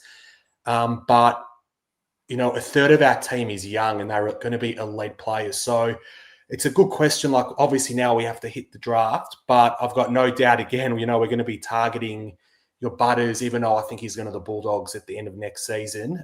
There's going to be guys that come out again, free agents who Hawthorn are going to target because that's what Hawthorn does. Like I said, Sam Mitchell doesn't care. He'll go and meet people for dinner. He'll go for coffees. He doesn't care. And I guarantee you, a lot of the other AFL coaches are going to be doing exactly the same next season. Yeah. Fiona, I'm mindful of your time. What time is your stream? A few minutes. Yeah, 8 p.m. Right. Maybe we'll bid you a farewell. I know you got to go live and do your fan cams, but yeah. Well done. We love you, Fiona. Yeah, I love you guys. Well done, Fiona. So well done on Zach. You know, well done on the club. I thought it. Are you going to give me a little punch on the way out, Brad? No. Well done on the club, but I do agree with your comments. It's going to be very interesting to see how it's handled with Zach going back, because the reality is he doesn't like the club at the moment. He does not like the coach, and his teammates do not like him at the moment. So, but before you came on, like I said, Zach's an ultimate professional. He'll go back. He's going to win your best and fairest again next season, I've got no doubt. So it's not going to affect his football, but it might affect culture, because he doesn't want to be there. So it's going to be interesting to see what happens. My thing about that, Brad, is Zach's created a jail of victimhood throughout this situation. He could have gone about this. Absolutely. He could have gone about this and no Essendon supporter would have begrudged him, because he's given his all on the field. He's not a good leader, and I've said that, and that's not me just saying it from his recent work. There are tweets that people have pulled out that I said years ago that I didn't want him as captain. That's because he's not the personality type. But the way he's handled himself now, he's in the victimhood jail, and it's on him now to undo that. And we'll see what happens. I'm a bit worried about the energy, but hopefully the galvanisation of the other boys can hold the club up, and hopefully the hierarchy leadership that they've shown throughout this, staying strong, holds the club in good stead as well. But good luck for the draft period as well. Terry and Pom, keep doing the work. Love your show. Love you guys. And I'll see you soon. Just got to say, Fiona, when you've got a bee in your bonnet, you're scary. You know that? Like, nothing human scares me, but you do. I'm not scary. Passionate. Can we we love it. Can we reword that to a more positive? Fear's a good thing. Fear's control. Control means you're in power. All right. Love and leave you. Good on you, Fee. See you later. Brad. Oh, you got away with calling Fiona Fee. Oh, she doesn't like Fee? Oh, doesn't she? Did I call her Fee? I did. Oh. I corrected myself really quickly. I didn't know. All right. Well, you know what? It is what it is. Brad, mate, we just want to thank you as well for coming on. Any closing thoughts on, well, anything, whether it's... No, thanks for having me, boys. Great to be part of your channel. Would have loved to stay on a little longer. I've got a Hawks Insiders podcast coming up shortly. Just want to say I talk a lot about Carlton on my X feed, and have a good love-hate relationship with Blues supporters. Very, very passionate bunch. I think I've been justified in a lot of my comments over the last couple of years, but we won't go there. I think Carlton killed it this trade period. Like Florent for a future third-round pick. When the original deal for Curnow came through, and Florent walks into Carlton's best 23. People are going to say Blake, Akers and the Camporelli boys, and Ollie Florent's playing in Carlton's team round 1 next year. You get him for a future third-round pick. Brilliant. Tick. That's a free hit. Hayward's going to be a quality player. He'll kick 30-plus goals for Carlton next season. He's an upgrade on what Carlton currently have. And you got 3 first-round draft picks. I get Charlie's a superstar. He's been in the AFL for 9 years. He's kicked over 30 goals, I think, 3 or 4 times maybe. Has kicked 50-plus goals 2 out of the last 3 years. But the Carlton supporters were saying he's not going, if we don't get Goulden or Heaney or Warner. Charlie's a star, yes, but he's not as good as Carlton supporters think he is. I'm sorry, just the reality. He kicked 32 goals last season from 17 games. He doesn't want to be the footy club. He doesn't get on with your coach. Out the door, Charlie. Harry comes in. He's your number one guy. He'll kick 60-plus goals if he's, the number one forward. Like I said, you don't need 2 big quality key forwards. So Carlton have done absolutely the right thing. Your back line, Harry Dean comes in. He's not going to come in straight away. Young key position players take a few years to develop.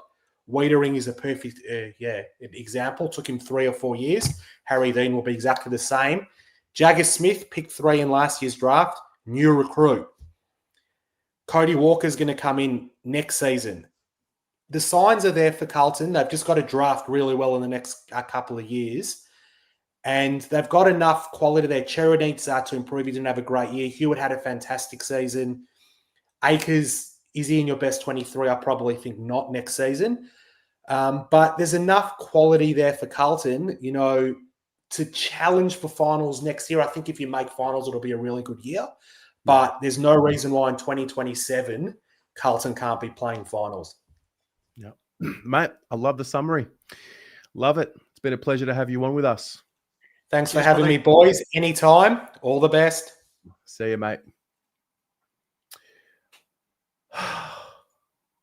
Flaggers!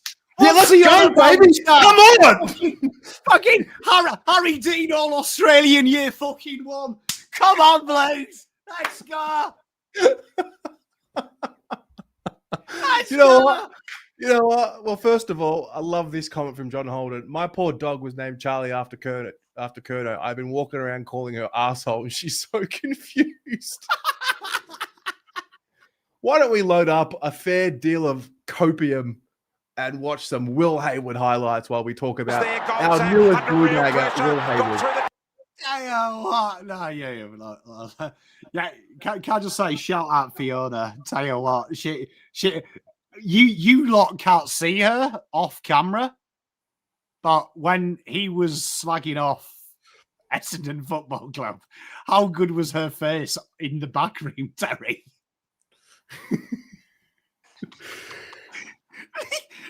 Like Fiona was, I wish you could see it, chat. She looked like she was gonna fucking chin some twat.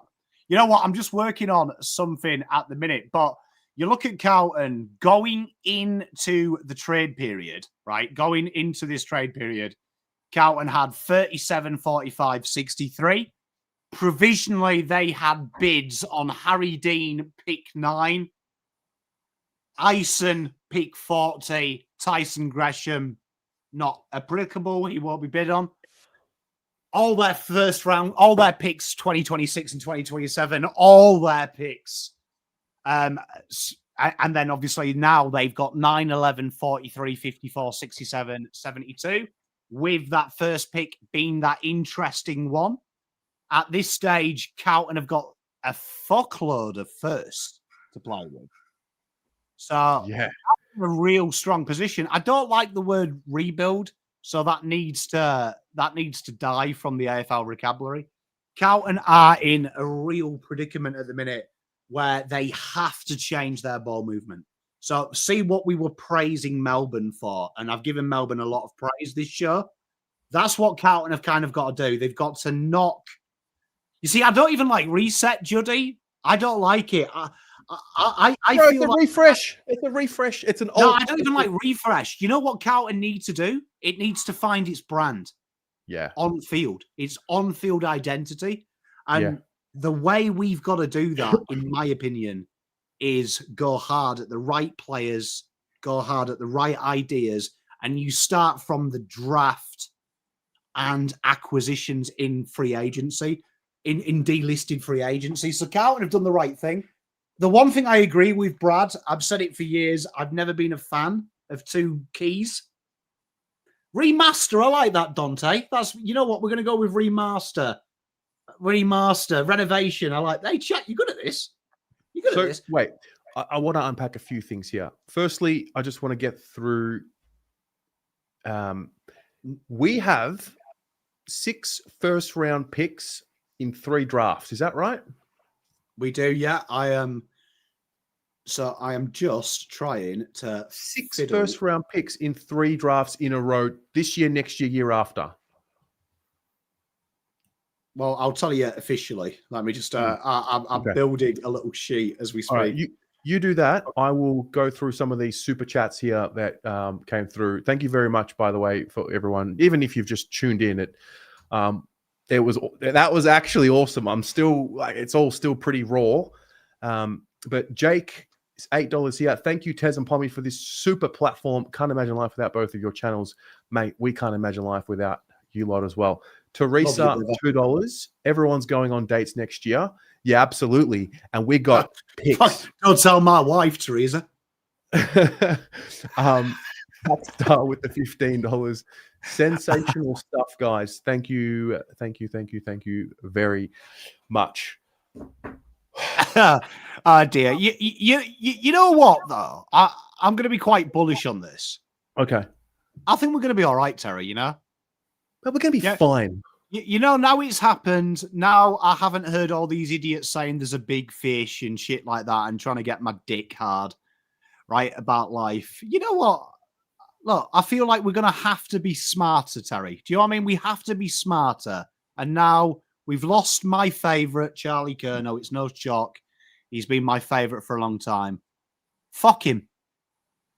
I'll find a new friend. Yeah. And I have got him. I've got Ollie Florent. Starting with him. He's my new mate.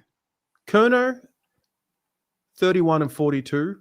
So Curnow and 3 second rounders for Will Hayward and 3 first round picks. Okay, Terry, look, I've shown you this. It should be uploaded now. Okay. Stand by. Oh, fuck, you're good. Hang on. Don't swear at me. Sorry. Here you are. Here you are. Look, it should be in there now. It says it's uploaded on my end. So that's the pick situation. Yeah. So that is before the trade period began. 1 second. Sorry, this was my fault. I used a different spreadsheet. I'm a bad man. man. We'll work it on the fly. All right. So roll with that. Unpack this. Yeah. So this was going into this trade period. We had 37, 45, 63. Full allotment 2026, 2027. This is how it looks now. We've got 9, 11, 43, 54, 67, 72. We've got 2 firsts in 2026, 2 firsts in 2027. Looking good. Wow. So in that one deal, I reckon you were with me maybe day 1 of Trade TV. And we had a chat about if we turn Curnow into enough capital to clear the Dean bid, to clear the Walker bid, happy days. Do we now, at this point in time, right now, clear the Walker bid for next year, like the Walker situation next year?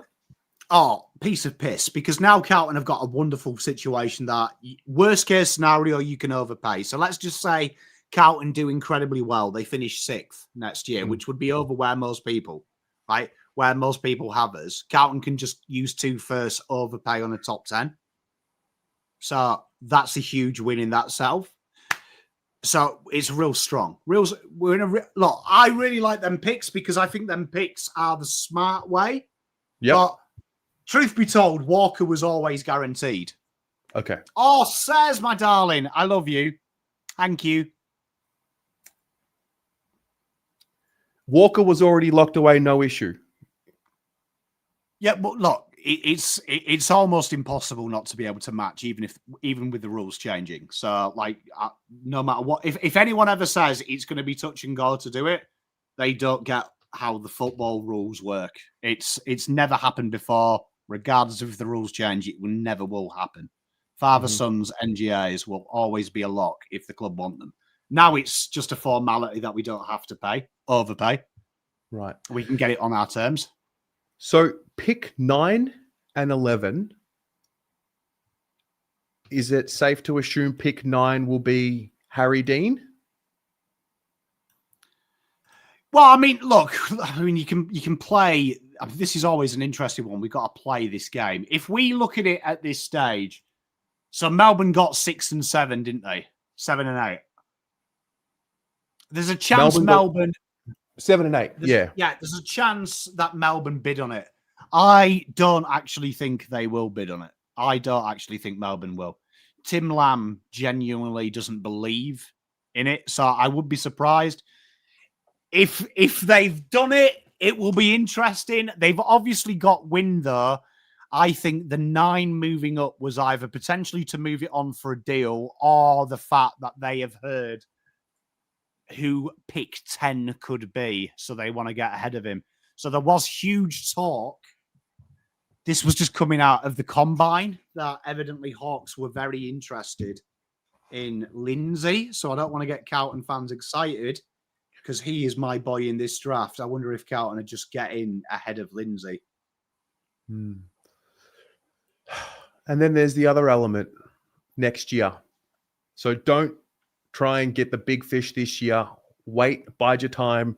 Get Walsh signed up long term. I think Brad alluded to it as well. We're not winning the flag next year. Let's get ahead before Tasmania comes in, which we are now in a clear position to do that. And we just got to humble ourselves and get ready for the next wave for this group. Look, if you look at how Carlton play football, Terry, we can't keep dining out on the fact that we have such a great forward like Charlie and Harry. We had to adapt to the modern day. So now Michael Voss, either he's going to be pig-headed or stupid. He's got to do it. He's got to change the system. They've got some big ones in. They've got some big picks in. They've got some names in. We should be okay. So we're going to have to change, Terry. Yep. Clearly. VPS, $8 here. Heaps of mixed emotions in the chat about this trade. Yeah, I mean, it's still very raw, really. LS, $5 here says. Just to correct LS there, that's incorrect. AFL rules state you would have to use 9 and the extra that you would have from 9 would come from 11. You can't pick and mix anymore. That was changed in 2010. So the way it works is let's just say if you do it based on power rankings, which is a moronic way to do it, but I'll go with the biggest, earliest person anyone has got him in the power rankings is currently pick 5. How it would work for Carlton is Carlton would owe $17.95 with the discount $16.16. It would be $13.35 with pick 9, so that's $300 left. Then with the Sydney pick, you would take the change off that, leaving Carlton would go from pick 11, which they currently are. It would mean they'd lose pick 9 and pick 11 would slide to 13. Right. So that could happen. I would imagine that Carlton will either look to trade. You can trade as soon as the draft happens, or Carlton trade up in the draft. Okay. spewing about BH, Bailey Humphrey, but a very good trade period overall. Look, Bailey Humphrey was just the added spot. I mean, there's always some sort of a wish list every trade period. There were strong rumors. There were strong rumors that he was coming and he was they were going to find a way to get him in there, but it wasn't to be. Pommy, any other? I mean, I know that Curnow's just happened, and there's the fallout from that. We've touched on Merritt. Like, what else is at top of mind for you from what we've seen tonight from any of the clubs? You know what? Mine is the deals that didn't go through. Yeah, that is what I find interesting. So it was quite interesting. There was chatter yesterday, Callum Archie. There was big chatter yesterday that Adelaide kind of said, well, you know what? If you don't do it, fuck you. We'll take him to the draft. Yeah, you have to. What? Yeah. Take them. We'll take him to the preseason draft. They were quite open about that. Looks like they're going to go to the preseason draft now because reading the statement Adelaide's list manager came out with, he's leaving. He's 100% coming to Adelaide. So it looks like they're going to do the Jack Martin. Oh. Which, you know what? We talked about this last night on stream. I hate to have a bit of a laugh to Brisbane fans, but this is the risk you play. Gold Coast did it to us, if you remember. They demanded that first round pick. They put their queue in the rack. Carlton said, get fucked. We stole it. Right. Josh Dolan here, not the player for the Western Bulldogs that was drafted. The Carlton fan, Josh Dolan. Oh, Charlie Curnow, get out of my life. He is gone. Sam DC22, just been able to tune in now, fellas. I've missed your discussion around it before. Are you both happy with the Charlie Curnow trade? Yeah, I mean, good with it, man. It is what it is. Hey, Lect Dog edited this. Oh, what have you got? I was going to say Lect Dog's done us a solid, and he's put a total state of play for Carlton. Is that what you're showing?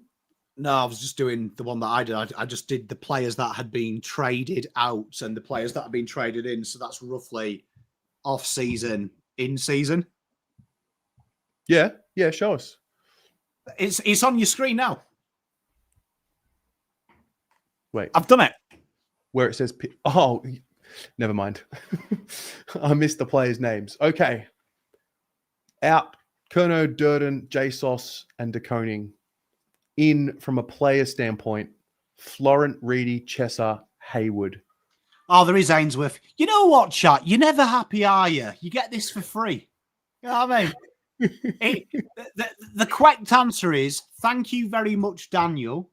By the way, Daniel, you missed Ainsworth. Thank you for your hard work, though. That's how you should answer.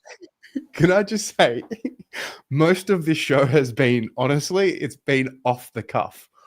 Do you know what I mean? Chat. I ain't your dad. But I'll tell you what. If my kids could ask you a question by saying, "Excuse me, Mr. Williams, you have made an error." You say, you know what I mean, my children can do it. I've got. Oh, you did it? Oh, Chachi. Yeah. That's what I want. Bit of respect, Chachi, mate. You'll do yourself proud. Sorry, I did forget Ainsworth. I have more spreadsheets open than Christ. No, you're good. You're good. All right. So the state of play, top left-hand corner. That was pre this trade period, and that's post. Hey, look. BA. I forget the acronym. There you go. So. 1, 2, 3, 4, 5. Do the guys that are coming in, do you think they're all best team available type players? I think if you would have asked me at the start of the trade window, what's my major concern, and it's what it's been all year: win a lot of the fucking ball, do fuck all with it, right? Chesh. He's an outside player. Florent, outside player. Hayward, Ainsworth. Ainsworth is one of the best players statistically from generating score involvement with his entries inside 50, an absolute diarrhea area. Haywood's a natural finisher. He's not a defensive player. We have too many of them. I like that. Reedy is definitely a shot to nothing, not shot to nothing. So really strong. For those in chat, I haven't forgotten Pom Cotter. This is just purely trades. Delisted players don't count. Yeah. What I'm looking at here is just your out versus your in. So to answer your question, Terry, I think all of these players play. And hopefully if Chesh, and particularly Florent, if Chesh can find his talent, if Florent can find his 2023, Carlton are in a real strong position, Terry. Really strong position, just in a way that they use the ball. They win a lot of the ball. If you remember the metrics in the off-season chat that we talked about a lot, Carlton were one of the best sides at creating intercept options.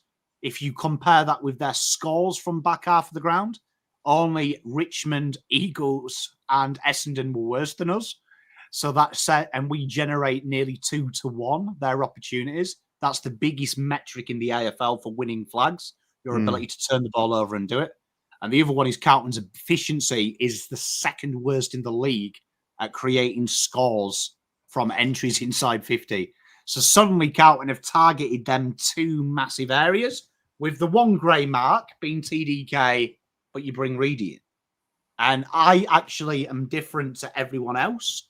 I don't believe agile ruckmen are going to be in vogue. I also think hardcore ruckmen that can just give you second and third efforts will work just as well. So I disagree with Sauce on what he's talking about. Sauce has built TDK up as the secret.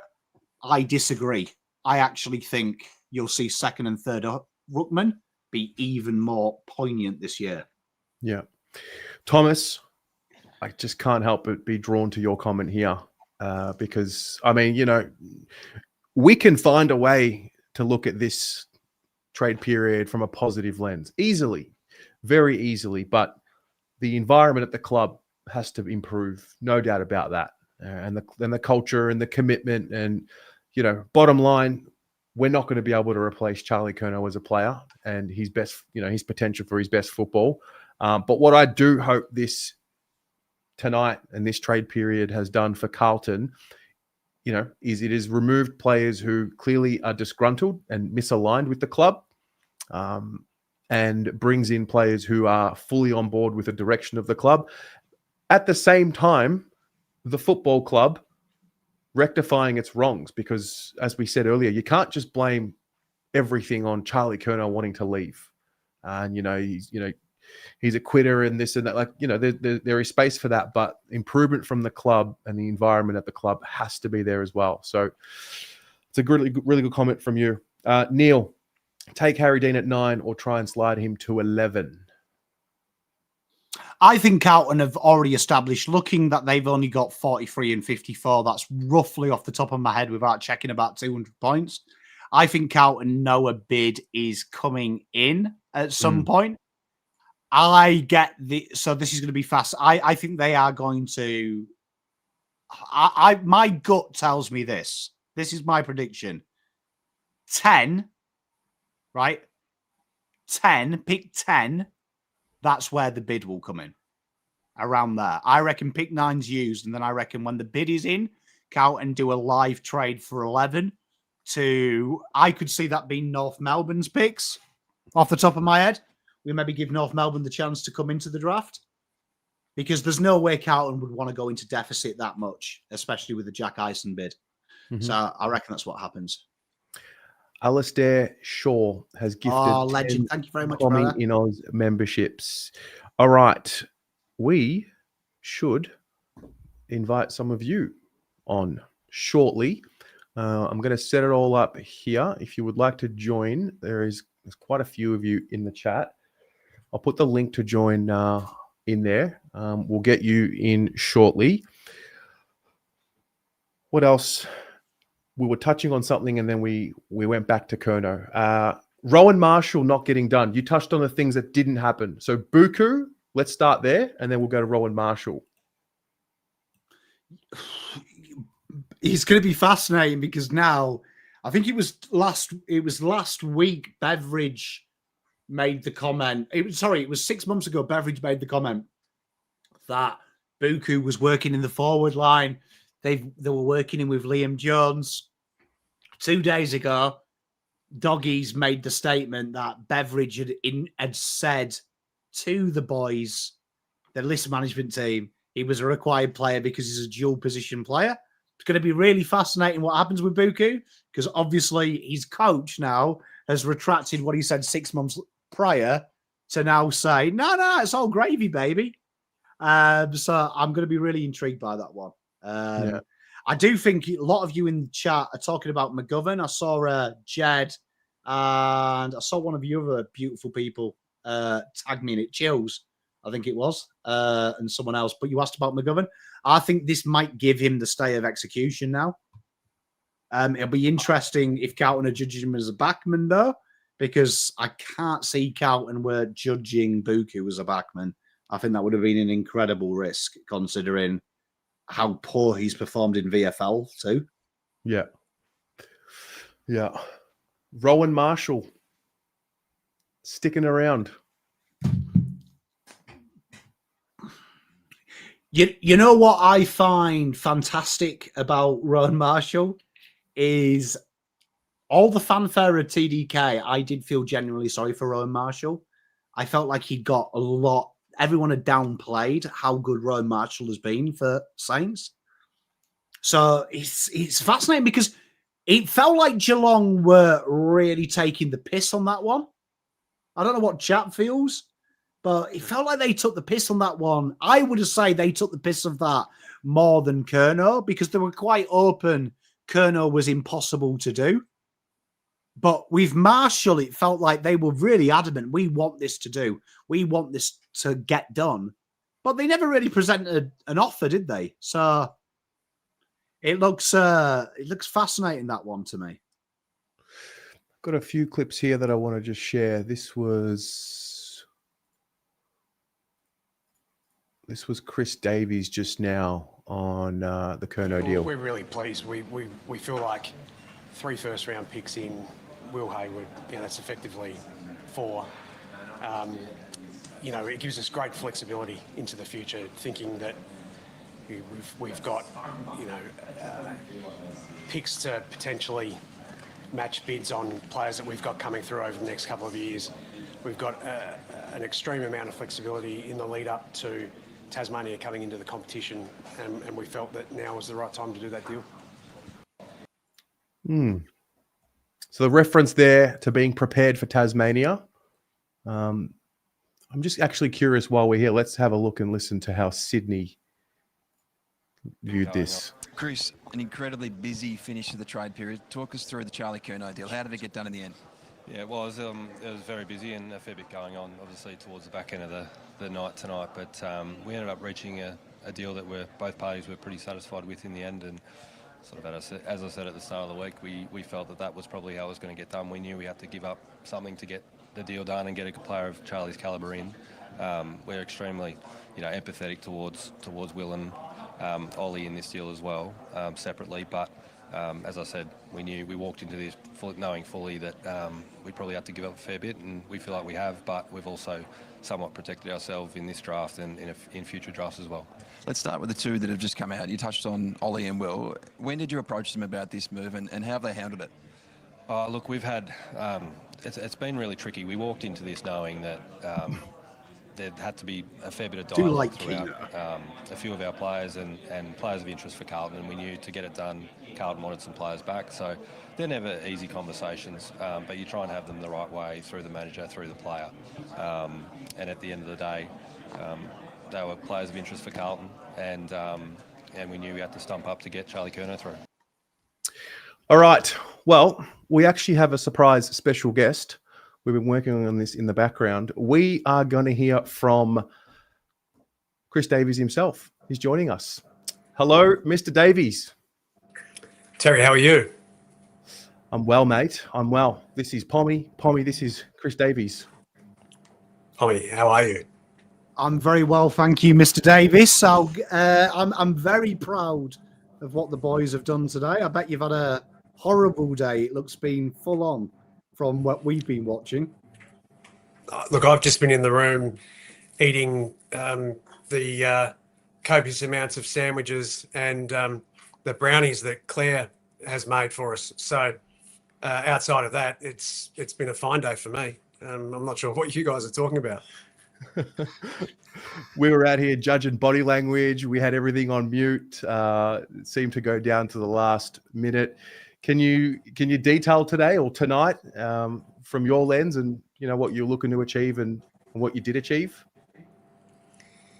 Yeah, I mean, there's some pretty important points in all of this, right? We bring in players who we believe can, be better than role players for our club in areas of the ground where I and the rest of the group here feel like we need to add depth in, right? So all of the players, you start thinking about, Ainsworth, Haywood, they automatically come in and change the way that we're doing things, in front of the ball. Chesser, who's got the capacity to get up and down the ground. Florent, who can use the ball really well, adds to us on the outside.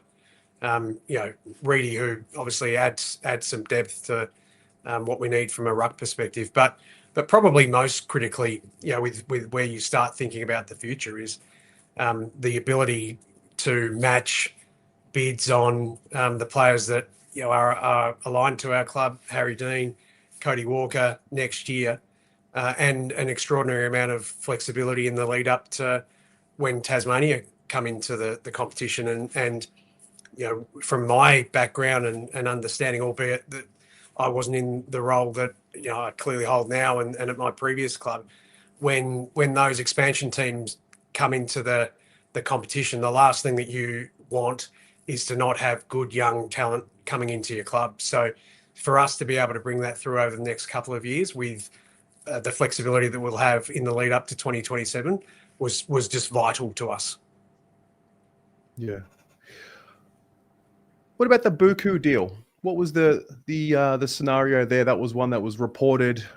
It's been tricky to try and track what's real and what's not real, given the media really control the narrative at times. How close was that to getting done, and what do we do from here? Look, we tried really hard with that, and I'm disappointed that we weren't able to bring Buku in. But the club went to the Bulldogs a number of times with different opportunities. There were picks on the table that we had with them earlier in the trade period, which they declined. And so from that perspective, you move on. You've got to do the other deals that you've got at play. And so, I'm disappointed we weren't able to get that done. We'll need to sit back now and think about, okay, so who are the players that we might be able to bring in, whether that be from a draft perspective or from, a train-on standpoint, or is there a delisted free agent that we might be able to add in that space into the future? But we'll take a little bit of time to contemplate that now and make the right decisions, whether, that could also be having a couple of players come in and train with us through a period of the pre-season as well. So, I'm not itching, and we're not itching to use the final spot. If we don't need to, we won't.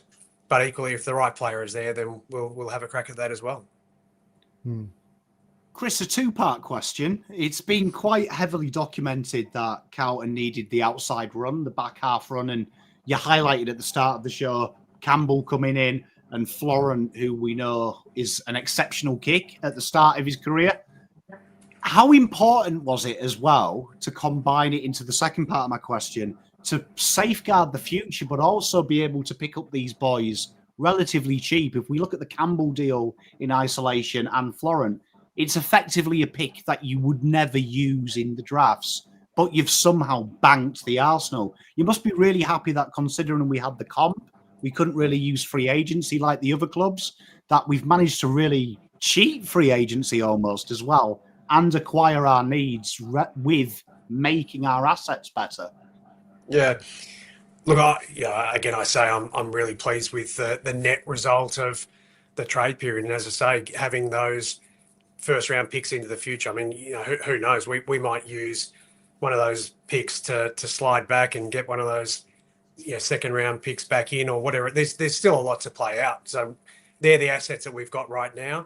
You've only got to look at last year's draft to start to think about what clubs will give up if they see a player who's still on the board at their pick. To have the potential to bring them in, and I think that gives us a great launching pad for the future. And that's in no way to say that we don't think we can be a lot better in 2026.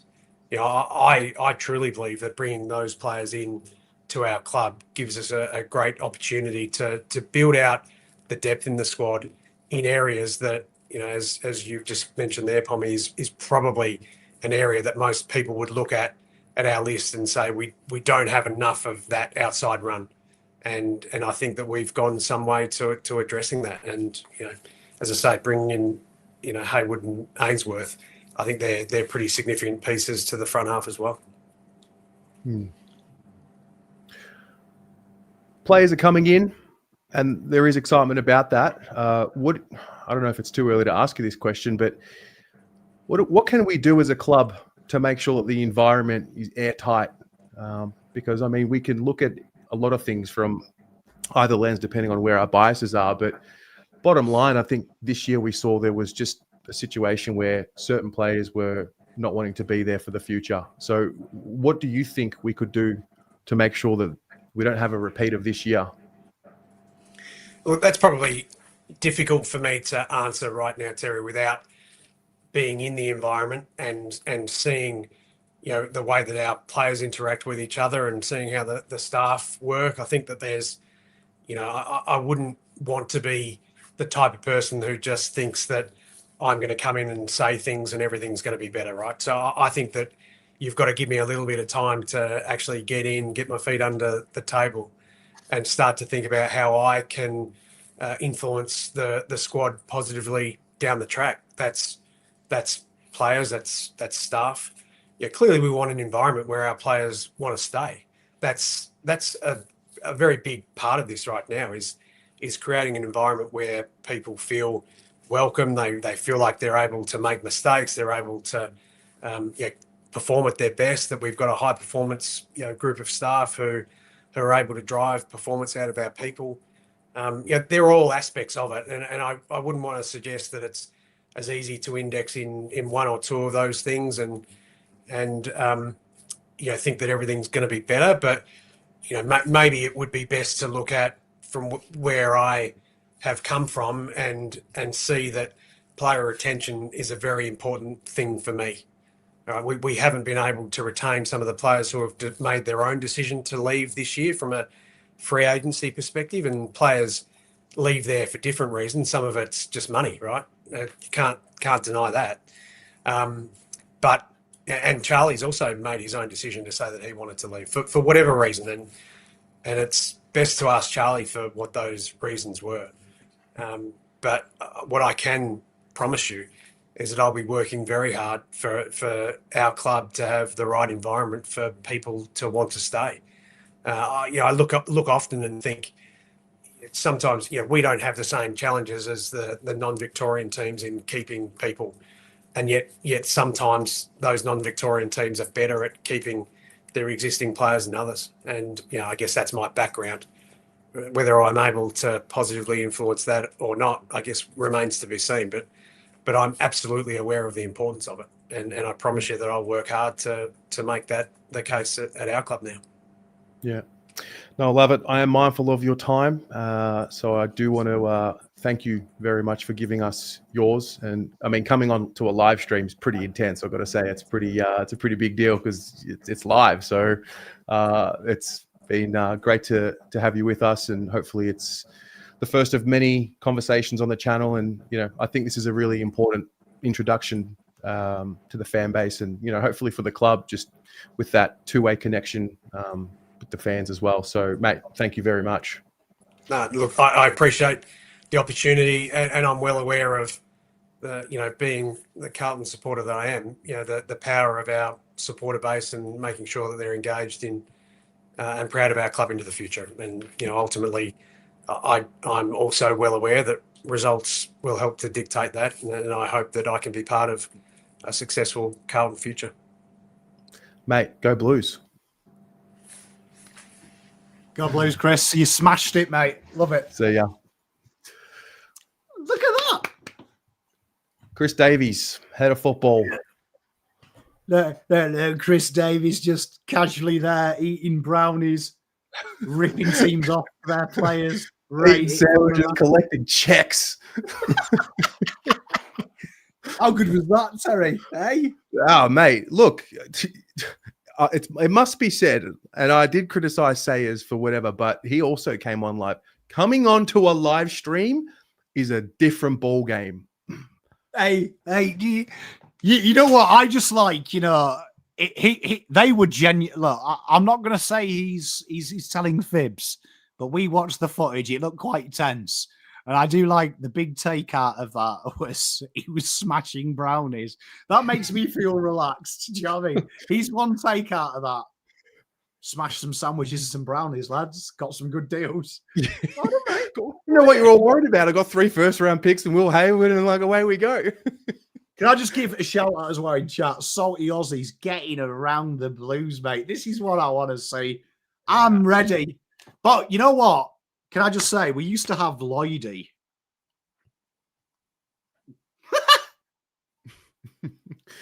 I don't know. Oh, wait, sorry. Did these come? Alistair did it just before Chris did. After that, I can't remember. Right. Okay, so that's that. LS, $10 here. The players we moved on from will improve the culture dramatically. Addition by subtraction. One thing all the new players have in common is they're high character people with zero work ethic concerns. A good point there. Do you know what makes me sad? You know what made me sad is we should have asked him how close was Bailey. Yeah. It all happens it was all happening behind the scenes. Chris, I was put our mind at rest. We started watching Bailey Humphrey highlights on a scale of 1 to 10. How much of idiots are we? Chris, we screen shared big footy on this show tonight. We were that desperate for content. We convinced ourselves we were getting Bailey. Are we idiots or were we onto something? Oh, man. Jordan, thank you very much for the 10. Dionysios Latas, thank you very much for the 5. All right. Busy Blue, I think will rookie Gresham. If we do, I don't think there'll be a bid on him. If he comes, it'll be a rookie. Yep. All right. I'm going to put the link to call in. I'm going to put the link in one more time. How cool is that, though? Shout out to Chris, man. Yeah. Because it's quite intimidating doing this, especially with a pair of hyperactive idiots. And who have been live for 3.5 hours. And he's also it's his first foray. He's just done trade period. Respect. Terry, can I just say, I give you respect as well. You went straight in with the hard-hitting business questions. When are we going to stop being shit, Chris? Poor guy's just a brownie, mate. I just want to know, man. I don't want to be sitting here losing 4 players again, Oh, D, thank you very much for lovely. I did like that. I tried to ease him in saying, look, you've ripped off some teams. Well done. And Terry's like, look, cut the shit, Chris. Are we going to stop being shit? I don't know how long I had. I needed to know. What are we putting in place? No, I respect that from you, Terry. I'll genuinely full respect from you that you just stop being shit. That's great, Chris. You just got off the stop being shit. I'll rate that from you, mate. I'm proud. No, look, that's good. And hopefully it's a sign of things to come from the Carlton Football Club getting on page with us. Joel is with us now. Hello, Joel. I'm ecstatic. I'm excited. Really? This is a great. It's days like today where you that I feel like it's an amazing day to wear a Carlton jumper. Wow. Let's unpack that. Yeah. Well, it's kind of like every wish on my Christmas list got ticked off. You boys must be, or you guys are just, doing a great show tonight. And I was listening on to the AFL Trade Show, and so I had you guys, and then I had the AFL Trade Show, and so I was getting all excited. And as I said, everything kind of went to script for me. We got out Charlie, who I wanted to happen, mentally and physically, perhaps broken Charlie, if you can go that far, I guess. And we got back, just great. We got back players of quality, and we got we're set up now for a few years in the draft. It's just phenomenal. So and also you got others. The flip side of that is you got teams who have come out with tail between their legs, like in my view anyway. I mean, I'm forecasting into the future perhaps, but in my view, and I do have a good crystal ball, I think you guys would agree I can get some things right in terms of what I predict. But the Bombers are stuck in a difficult situation. I mean, I'm getting off Carlton, but it all ties in, and and the Saints have stuck with. It's like, well, they got TDK, but they kept their ruck, and I'm like, well, so there's a lot of things to play out in terms of culture within other teams. I think it's great to have Chris on. I mean, it's a hard act to follow. I mean, I feel flattered that I'm. I think you can do it though, Joel. I think you can do it, mate. I believe, mate. Yeah, no, it's great. It's so I'm where was I? Getting excited, but no. Look, it's just phenomenal. And I was just tracking the Jamarra Ugle-Hagan thing. I mean, look. I mean, the Bulldogs they give up. I know it's a lot of this is controversial, but I think if you can turn it around and they get diddly squat, it's an interesting side note. But look, and I also think Charlie, in terms of he gave us nothing this year, and that's another thing. We get such good things back, and I mean, people are saying, "Oh, well, who's our full forward?" Well, hopefully Harry can turn it around, and the days of having two powerhouse, look, teams have shown us in the last couple of years that you don't need two A-grade forwards. So we get some quality smaller forwards, and watch this space. We've got some great assets. I'm excited, and it's just the agents of change have hit Carlton and produced the goods. Absolutely, they have. Absolutely, they have. What do you think? What do you think about? I mean, even if you look at Merritt and the way that the Bombers held firm there compared to. I mean, did you see that as a similar situation to us? It's almost like they didn't want to lose out on the deal just for the sake of not losing out on the deal. And I do wonder if they're going to regret that. Yeah, it's great. They're in a world of pain, I think. I mean, look, it's crazy. I mean, yeah, I haven't got much more to say. I mean, yeah, it just seems just staggering that.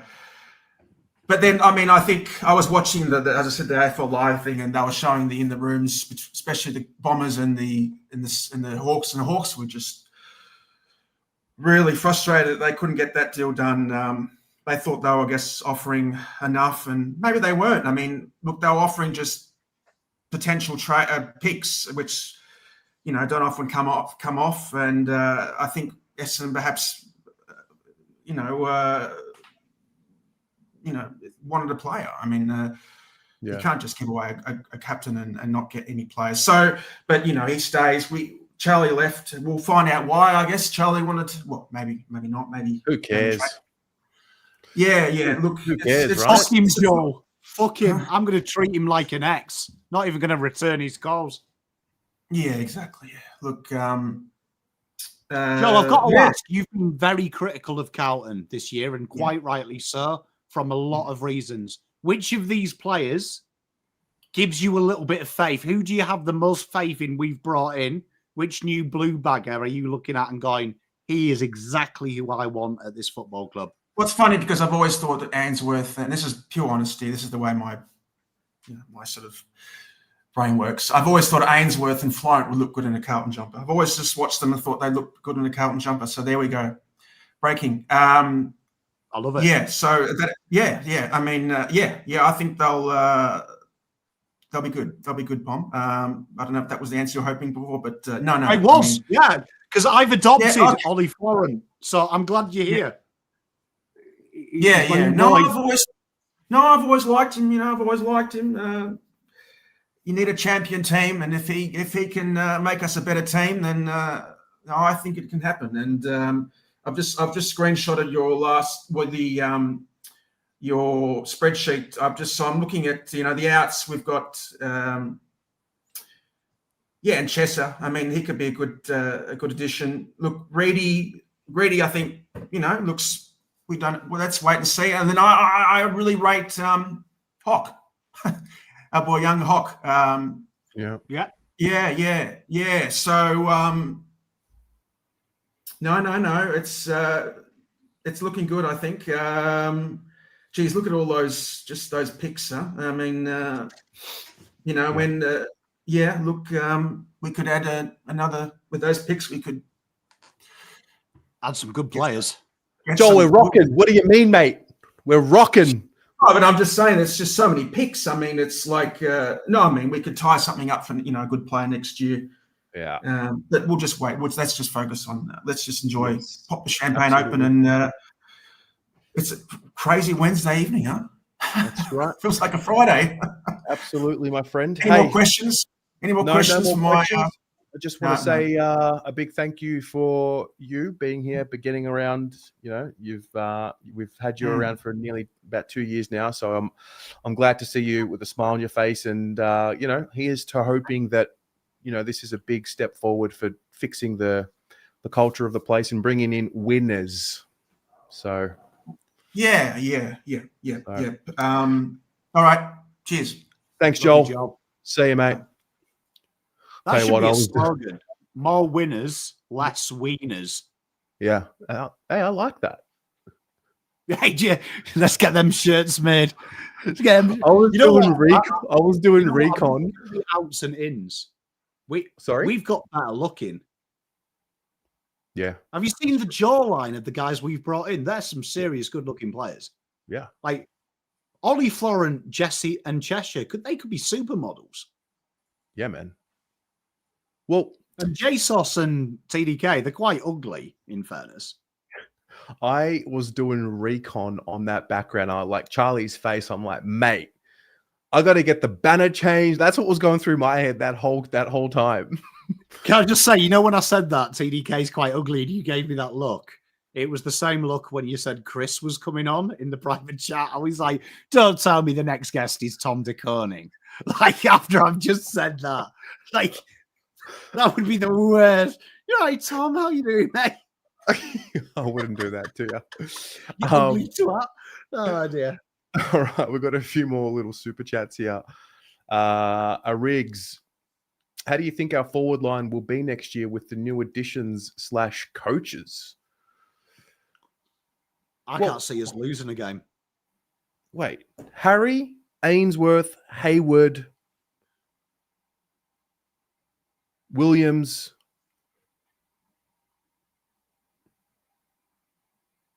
Evans. Do you reckon Williams plays though? Pardon? Because Hainsworth and Ainsworth. Hainsworth. Hey, that works. Hainsworth. The duo. I like that. So Hayward and Ainsworth, they're going to be half forward, aren't they? You'd imagine they go Harry.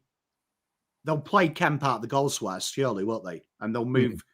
And Harry will work up the ground because that's what Voslight's doing. Frank the Tank, Motlop. Oh, mate, we got fucking depth there. Oh, Terry, we might be winning a flag.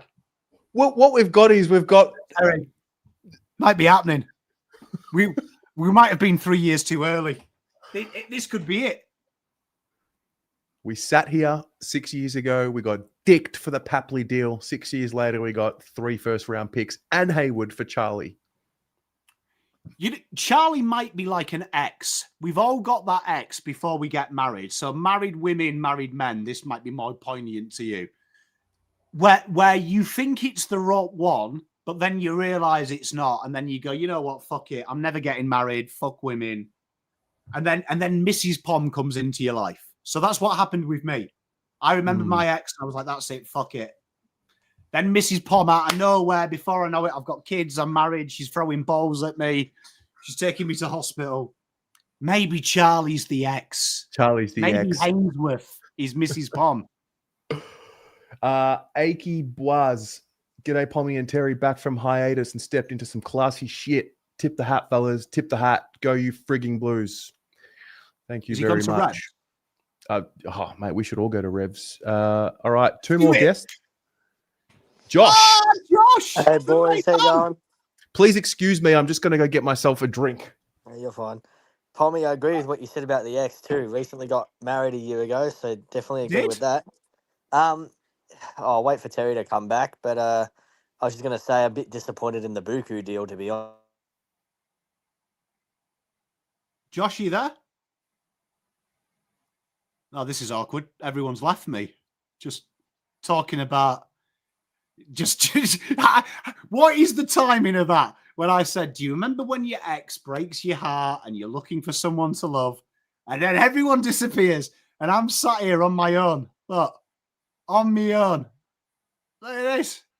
Oh, well, chat. Glad you guys don't leave me. I love you. Glad you guys don't leave me. Hello. Is it me you're looking for? You know what? Fuck it. Big dog, how are you doing? How pumped are you after this, man? How pumped are you? Hey, mate, how good is life? Oh, man. Right, I think Terry got it wrong. Don't we have 6 first rounders over the next 3 years? Yeah, so 6 first rounders. Yeah, we've got a lot.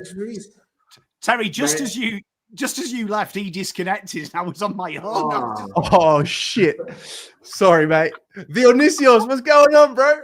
Fucking on pump, man. What's happening there? 2026, mate. Fucking oath. Time to fire up. Pommy gets a 50 as well. I'm just I love you, brother.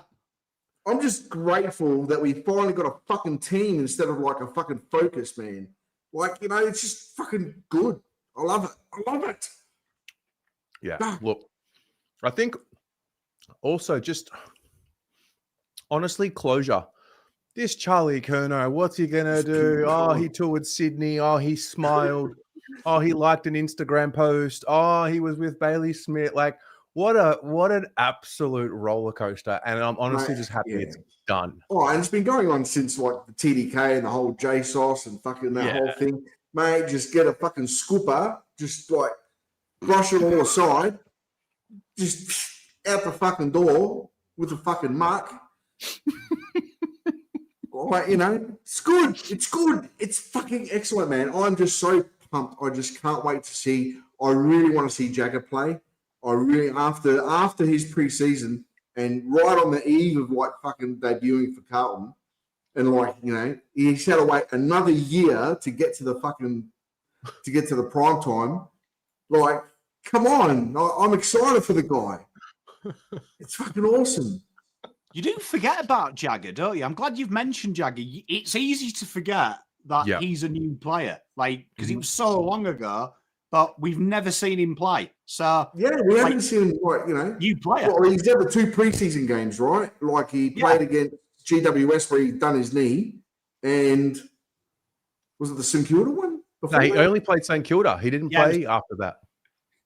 No, I'll never forget it. The reason I'll never forget it is, do you remember at the end of the game, they said, oh, he was itching to come back on. He's fine. And then 24 hours later, they said it was an ACL. I'll never forget it. I've not slept well since. It's fucking great, man. It's fucking awesome. I just can't. It's going to be. I would love to see how, like, you know, you know what I want. You know what I want to see from you, Pom. I want to see you put up a team on what you think our first round against Richmond, I'm hoping, is going to look like. That would be awesome. Like, you know, I just can't wait to see the names come up, you know?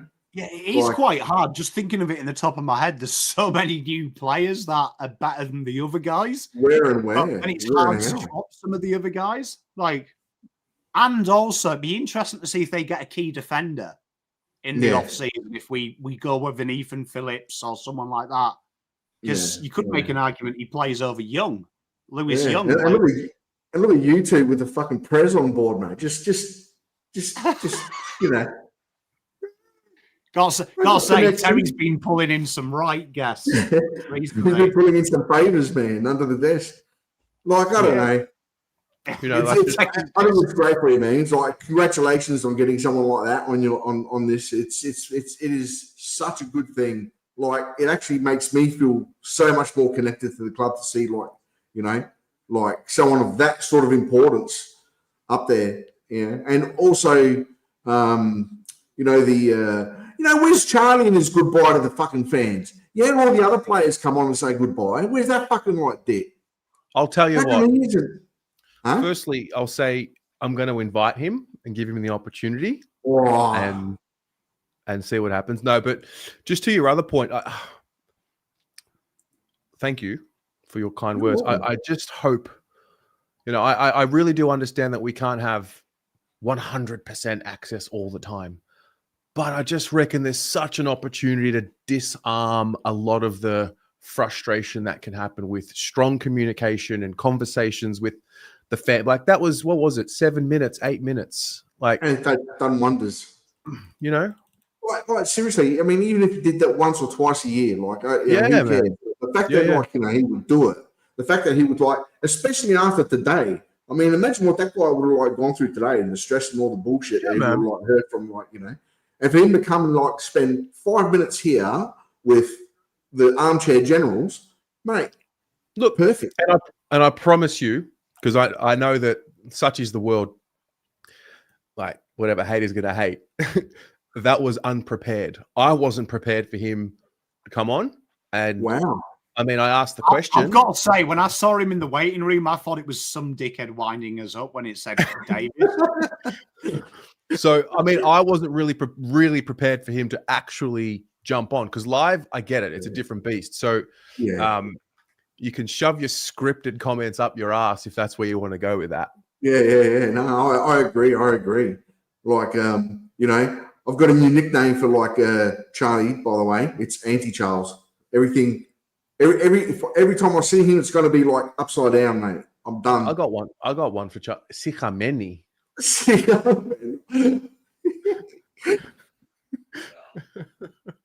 I'm guessing this is like a Greek joke that you've got. It's a Greek thing, mate. I was going to say. Sorry.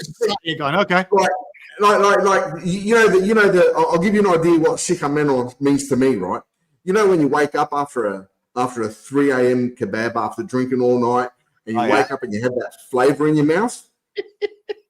That's Sikhameno. That's the sickening flavor that you have. Well, no, I still don't know what it means, but I understand what it means now. I have a feeling. Yeah. No, it's awesome, man. Thank you for having me on. I know there's other people you want to talk to. Yeah, we'll get some more others in. Thank you. And I just want to say, my old man was sick last week. He had RSV, right? So, which was a pretty bad, infection in his lungs. He's beaten that again, man. So this is the 4th time this year. Where's that no fucking attitude, mate?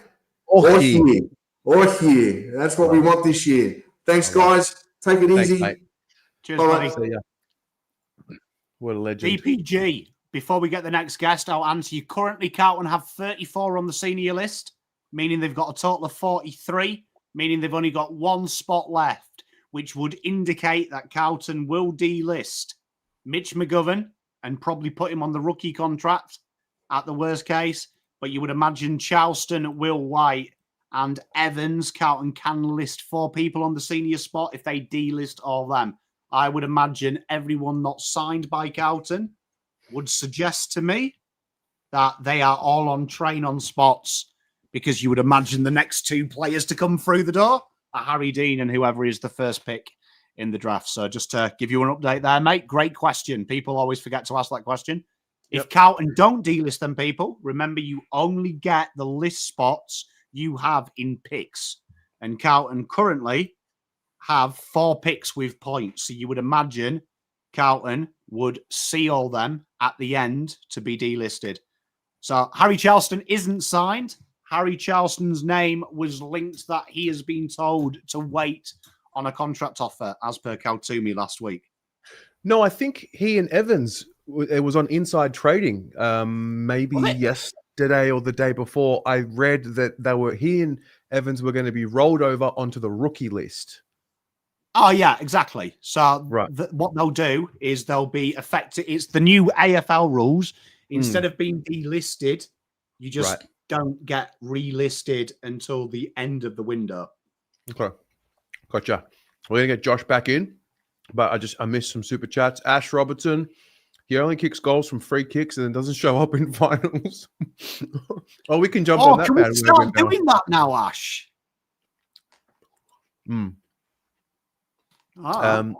Robbie Varley, he's given us both a 20. Cheers, legend. Great stream. Go Blues. Josh Dolan, Curnow equals Deledio 2.0. Moves to Sydney and misses a premiership. Can you imagine? Oh, playing Sydney in the granny. Can you imagine? Who's Pom's love? Who's like, she's called Zoe. You know her as Mrs. Pom. She's about 2 centimeters smaller than me. The only true love of my life is Miss Pom. No, we're gonna go with Ollie Florent. You've tried the zero. Get with the hero. He's going to be the mantra now with him. New year, new me. I'm going to go like white girl on a date breakup on Charlie, and I'm going for a different man. Good-looking man, smaller man. Ollie Florent, come on down. Our great mate, Ben, feeling like we've been baptized as a club to new beginnings. Do we have an idea if we freed up any cap space, or do Hayward and Florent take up what Charles was on? What a great trade period. It's interesting that Kaltoumi had said that the delay was Sydney renegotiating Charlie's contract and Carlton adding a year to Hayward's. So if you listen to that, Kaltoumi said Carlton had added a year to Hayward's deal, which would suggest Carlton have spread the load of his deal. And the same with Charlie. Charlie was given an extra year. I would imagine we have still saved money, but I think that's going to be a very interesting one, what Carlton have done with that, both of them adding a year. Usually that indicates you half one of the payments in the future. So I reckon Carlton have heavily back-ended Hayward's deal. I've got a feeling that that's what they've done. So I reckon it's probably about, if you take TDK into it, I reckon by the end of next year, you'll have a war chest of 2.5 million. Wow. Josh. He's back. Boys, what's going on? Good, mate. You? I'm all right. A bit busy, but feel a bit disappointed about the Buku deal. It's probably the only one I feel a bit disappointed about. Quite love Buku. But I kind of feel something sneaky maybe next year. You know, maybe we go in for Rosie or bring someone by the name of Jed Walter in. It could be an option. Well, just on that, Buku's out of contract next year. He is. Yeah. So, and if he wants Carlton. Yeah. And I mean, even Chris Davies just said there, he's like, wasn't it refreshing to just hear him just say it? Yeah, I was disappointed we didn't get it done. Like, just say it straight. Like, yep. Anyway. Yeah. It was good. But in terms of the forward line this year, I mean, it's a bit worrying. I mean, I don't know how Kemp's going to be after his Achilles, but it also, we get to see Skull a bit more, I reckon, which would be good. I think, I don't know, our tools are what's kind of, you know, we got this same thing. I was talking to my old man earlier. Carlton's done it for years. Like all the players we brought in, I'm happy with, don't get me wrong. But it always seems like we draft or try and bring in kind of players that can kind of play that midfield role. We never really, we drafted Harry and Charlie, but, you know, the last forwards we drafted in Lemmy, we never gave a chance to. You know, we didn't really trade for any big forwards, you know. So it's kind of, look, it'll be a good trade, but it's just kind of a bit, you know, how are we going to go with that smaller forward line? I mean, the one good thing is the bloke behind me here, Cripper, could probably spend some more time and do a Dangerfield in the forward line, I reckon. Spend a bit more time forward. You know, we're not flooding the forward line. I think our back line, though, I reckon, I don't know, as long as I never have to see Lewis Young in the forward line again, I'm fine. But, yeah, I think our back line's a bit... Poor Lewis. I like him as a defender, not as a forward. But, yeah, I mean, I reckon, you know, maybe we looked at Denver Ganger Barras last year, so maybe could be an option, or even in terms of like that ruck for depth, we could look at maybe Bryn Teakle or something. I think he had a decent year. I mean, he wasn't a star, but he had a decent year. He could do a role. But no, I like the sign. I like the trade for Liam Reedy. I thought that was a smart piece of business. You know, you're not paying overs for someone like Darcy. Or is it Darcy? Who's the bloke from Freo that plays with Luke Jackson? Sean Darcy or whatever. Yeah, Sean Darcy. Yeah, Yeah, I know we've been linked with him a few times, so we're not paying bloody half our salary away for him, but we're, you know, the couple of games I've seen Reedy play, I thought he was a pretty good player. But just on it, I was putting it in the chat on the Facebook earlier. What do you guys think? I don't know. I'm a bit concerned of it, but I heard there was a thing on Facebook that I saw that Carlton were chatting with Taron Thomas. Any news to that? I really hope not. No, don't get sucked in. That was fake. Thank God. Yeah, that was a fake screenshot. Yeah. Okay, good. There'll be another Charlie all over again. But what do you guys reckon? We take some snakes to the game when we play Sydney for every time Charlie gets the ball? Oh, mate, I'll tell you what. I'll be going to the SCG if we play them at the SCG, and I'm going to be collecting those fucking clappers that they have in the crowd. And I'm going to be collecting them. It's clapper collection time. I mean, the thing that pisses me off about that, Charlie's been my favourite player for so long.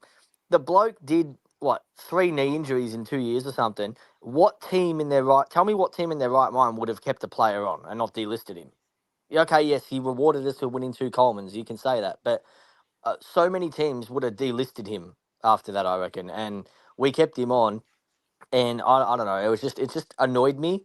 I always thought it'd be Harry, the one that we ended up having leave, not Charlie. But I mean, props to Harry. He's the ultimate professional, and you know, Charlie's kind of betrayed us in the background, and we got some good picks out of him. As I said, we can use those to hopefully go for someone like Butters or Jed Walter, you know, in the future. Because the one thing I didn't like was the 2027 pick or the future pick. Isn't Tassie in 2027? Like that's, or is that 28? Because that 27 pick is kind of null.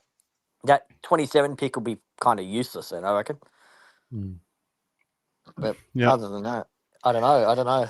Be interesting. Mate. I do want to see Frankie get another. Sorry, last thing. I do want to see Frankie get another contract. I mean, after Stephen May almost killed him, he knocked a footballer into him at least. Very happy with Frankie, that's for sure. And the way he ended his season. We like the Frank love a bit of Frankie. That's because you and me were together at the game, Terry. True. He can blame us. We made him. Yeah, love me, mate. Josh, mate, love it. Love your work. Thanks for calling in. You, Josh. Boys, catch you later. See you, mate. Can anyone confirm if Patrick Cripps really unfollowed Charlie Curnow? Can confirm. No, because what I will say is I know 100% Patrick Cripps used to follow Charlie. So you know what? I'll do it right now. Cripps following 1149. But I saw a post earlier that Wheater-in and Walsh had unfollowed him at the same time. Okay, it's bullshit. Cripps is following Charlie Curnow. Okay. So I was going to say the post I saw was Cripps wasn't. Right. So, and I was like, I know Cripps was, because when I checked my following, I had a screenshot. Patrick Cripps. It was one of the mutual followers. So I was Sammy Walshy. I'll get to Sammy Walshy. He's following 1,292 people. And Charlie. Chat saying it's fake. All right, cool. Yeah. I was going to say that would be super cool if he unfollowed him. Can you imagine? Hey, Worty, mate, game's gone. Woke nonsense. Honestly, the wokeness is ruining this game. Imagine following your ex-teammate. If you, by midnight tonight you're a Carlton player, you're still following him, get out of the club. Hey, just one more. We've got one more guest in. But before we bring him in, just something on Harry. I actually had the thought about it the other day. For so long, we've treated Harry always as the second guy. Let's be honest. He's always been that overlooked brother because the shiny brother did the shiny, flashy things. Maybe this is, time for Harry to start getting his real appreciation, and hopefully that appreciation turns into the support that he feels he needs. And, it could be the best thing for Harry Mackay here. Well, you got to remember the last time Charlie dogged him, he won a Coleman. Like, he had to hold the fort himself. And True. Maybe rightly or wrongly, we've kind of always, I know me personally, I've probably disrespected Harry by being Team Charlie. Like, now he's going to get all the love, isn't he? No one standing in the way. And the last time he had to carry the team, he won a Coleman. So Charlie can't say that, can he? No. Charlie can't say that. Charlie had Harry there to help him. At least Harry can say, well, I've done it before without you, mate. I'll do it again. Yep. Teresa throws a 5. I love Frankie. He's kicking 50 next year, but 0 against Pies. Thanks. All right. Well, we can talk about that. All right. One more. Evan. Gentlemen, how's it going? Vibes are high, my friend. That's a good point you make there, Terry, that like all that love that we have for Charlie, I think we're all in the 7 stages of grief and we're all at a different place with it. But all that love, all that passion, put it into H, big H. Make a song for him, Pom. Harry, Harry. He probably has the best song, to be fair. That we sing the Harry Potter theme music, which I genuinely think is the best song that we have, because everyone gets around it. And we also we take the piss out of Don't Look Back in Anger, and we sing We Proved It Was Kate. Good, that's a very good one. I'll pay that. So Harry will always have that song. He'll always have that song. We've just banned. No one's going to get to Bang My Wife anymore, Evan. That's all that like, well, I'm sure Zoe would be happy about that. Yeah, I'll just take on that duty now. Yeah, it's better to do that. Yeah. Oh, I'm feeling like exhausted after all that, lads. Do you reckon we could put the Harry Mackay into the Harlan chant? So it's like, Harry, he's a Blue just like his dad. Now he's at the MCG. Ha ha ha, Harry. Yeah, work on it. We can workshop that. I was enjoying that. Sorry, I thought you'd got the whole thing. I was like, this is unbelievable. We never did get the White Stripes one going. What about No One's Better Than Harry? Ooh. Something like that. Yeah, we've never been one for chance. We could do this as a live stream, workshop jams. Who's a curly-haired forward? Oh, I nearly said Charlie. See, it's still ingrained in my fucking head. Now, genuinely, now I think if you have curly hair, straight delisted. Like genuinely, like straighten your hair, be a man about it. What number? Fucking Skull's got curly hair. It's not going to work. What number did Buddy Franklin wear for Sydney? It was 23, right? Yeah. What if they give Curnow the 23, which is chant? Shit, Buddy Franklin, you're just a shit, Buddy Franklin. Like, we can go. We got heaps. They're all good ideas. Float them around. We've got a whole off season to get one going. All right, you've given us off season homework. It's great. Yeah, no. Oh yeah, I'm a bit flat about Blue Coup. One of these, we can always go from next. Yeah, I mean, look, kind of it's negligible, that one. We've got options. I think someone else has pointed out there's quite a few delisted free agents if we want to go that route. Obviously, we've got a bunch of NGAs to look out for as well. So, all in all, if we can't look forward positively, what are we doing? And if we're not taking care of, like reflecting on this year, you saw a team with no confidence, a team that was just resorting to their base urges to bomb the ball. These things are easily fixed, man.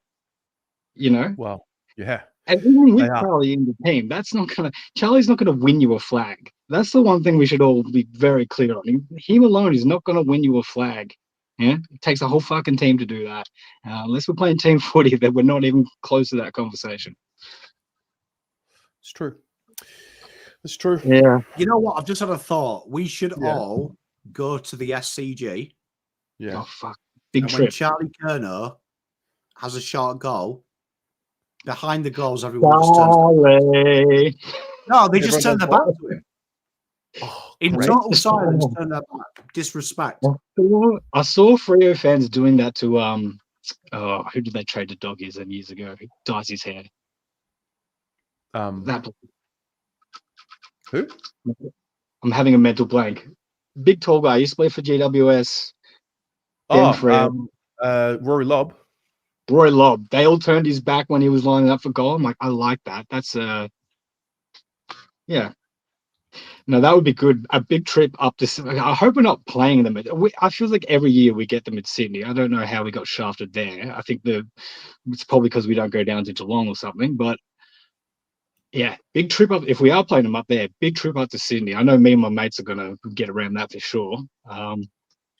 Pack it out, as you say. Take their fucking clappers and dumb cunts. And they'll probably smash us or something, but we'll make ourselves heard at least, you know.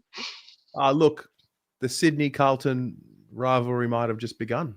Well, I think so. I mean, look, Charlie's never going to be forgotten for us. So that's till his last day. We're never going to forget this. Like this is kind of the biggest. This kind of reminds me of Fev. Only we got more out of it than when Fev left. Yeah. In terms of like that big person going, there hasn't been one this big since Fev. So it's a big deal. But you know what happened when we lost Fev? We actually did better the next year. Everyone said, "Where's your goals going to come from?" It was Jared Wade at the time. It was Eddie Betts. Well, it's opportunity now. Yeah, and I was just thinking one other thing. Haywood, you know, he's that mole where you can play him deep. I know everyone's thinking, oh, you know, you play Harry deep now. No, Harry's good leading up at the ball. He's the kind where he can play him deep and he's so bouncy. He can spring off, he can kick those crumbing goals. He's good contested player. He's great. He's got a good kind of blend of skills that are just you can utilize in many facets. Yep. Ev, mate, I'm excited. Cheers, gentlemen. Thanks for all your work, by the way. That was some elite work getting Chris on, mate. That was you pulled that one out. I'm like, Terry's on a fucking tear. Rabbit out of a hat. It was a Hail Mary, not gonna lie. Not really. Whatever. I asked the question. I sent the link, I asked the question, and they came through. Yeah, so good recognition that the club, you know, the journos are watching, you know, the media are watching, but it's good recognition that the club is, you know, willing to put these people up and kind of understanding that you're bringing worth to the media landscape. Look, you know, great stuff. Responsibility as well. So yeah, mate, thank you very much for tuning in and hope you enjoyed the coverage and we'll chat soon. Thanks for everything. Cheers, Evan. Legend. See you, mate. Is this our longest season? Longest show? 4 hours. This is our longest show by a country mile, you and I. Because I've just got to say, can I just say, for the first time ever, after 4 hours, I've started to hit the wall. Fair. My finger fucking hurts. Absolutely. I'm desperate for painkillers. I really hit the wall about 4. No, we'll wrap it up. I'd like to apologise saying when I've said any idiot could live stream for 24 hours. About 4 hours in, my body was like, Dan, we need to stop. I need to drink, eat, sleep, take some drugs, please. Yeah. No, look, we'll definitely wrap it up. That concludes the coverage for the trade period. Wow, I didn't really prepare. Like, I don't know. Like, it's just, I mean, it just keeps rolling on, mate. We you know, we started this show tonight reflecting on 6 years ago. I reckon maybe 50 people were watching that night or that whatever it was, and I actually think it did hit 50 because off stream we wanked. It got so high. Yeah, yeah. But like, I mean, like just to see the journey, and those of you who have been here from back then, or those of you who have come after that, Pom, like, I mean, you know, it goes without saying, like, I love that we've been able to like stick it out. 6 years later, we're still here doing this stream, and yeah, I really do. Well, I appreciate everyone for tuning in. Obviously, appreciate the guests that came on throughout the trade period, and then also, you know, to top it off with, you know, Chris Davies coming on, and yeah, hopefully, I think, you know, we can start making inroads in that relationship between fan and club. Because like, just imagine like we're all on the same page. Imagine we get honesty, no bullshit, no PR garbage, no face saving, like just genuine football first people. Imagine that. Imagine a world where we're actually all rowing in the same direction. Do you just go full John Lennon then? I don't know, man. It's been 4.5 hours. Imagine there's no club PR. It's easy if you try. Does that make me Yoko Ono? Oh, that was good fun. No, I agree with you. I mean, look, Terry, I remember listening to you when you weren't even a podcast. You were just like just an actual podcast, Terry. And then you were a dude in a white jumper with a big white board. The white board with Cruiser and Jed Lamb on the white board. Fucking hell. I am one of the original OGs of Blue and Rod. One of the original. You are the OG. Yeah. Yeah. And now we're here. We've gone from getting, I reckon that Papley stream, we got bantered by the guy with the polar bear in his profile photo that night. That was it, because my rant after it is all my hopes and dreams have been erased and I'm getting bantered by a dickhead with a polar bear. It was a real bad day, to be fair. A bad pom day. Probably one of the first original pom rants you ever saw. Oh, that's brilliant. That's brilliant. Well, thanks for being here, bro. We will turn our focus to the draft over the next few weeks. We'll recap what's been a crazy trade period. And yeah, I just want to say thanks for being here for the journey, you and everyone tuning in, and so much more to come. It's exciting times. Loads of content to come. Thank you very much. Pommy and Oz crew as well. You've seen loads of you have stuck around. Can't wait. Hey, like that. Trade period officially over. Get in.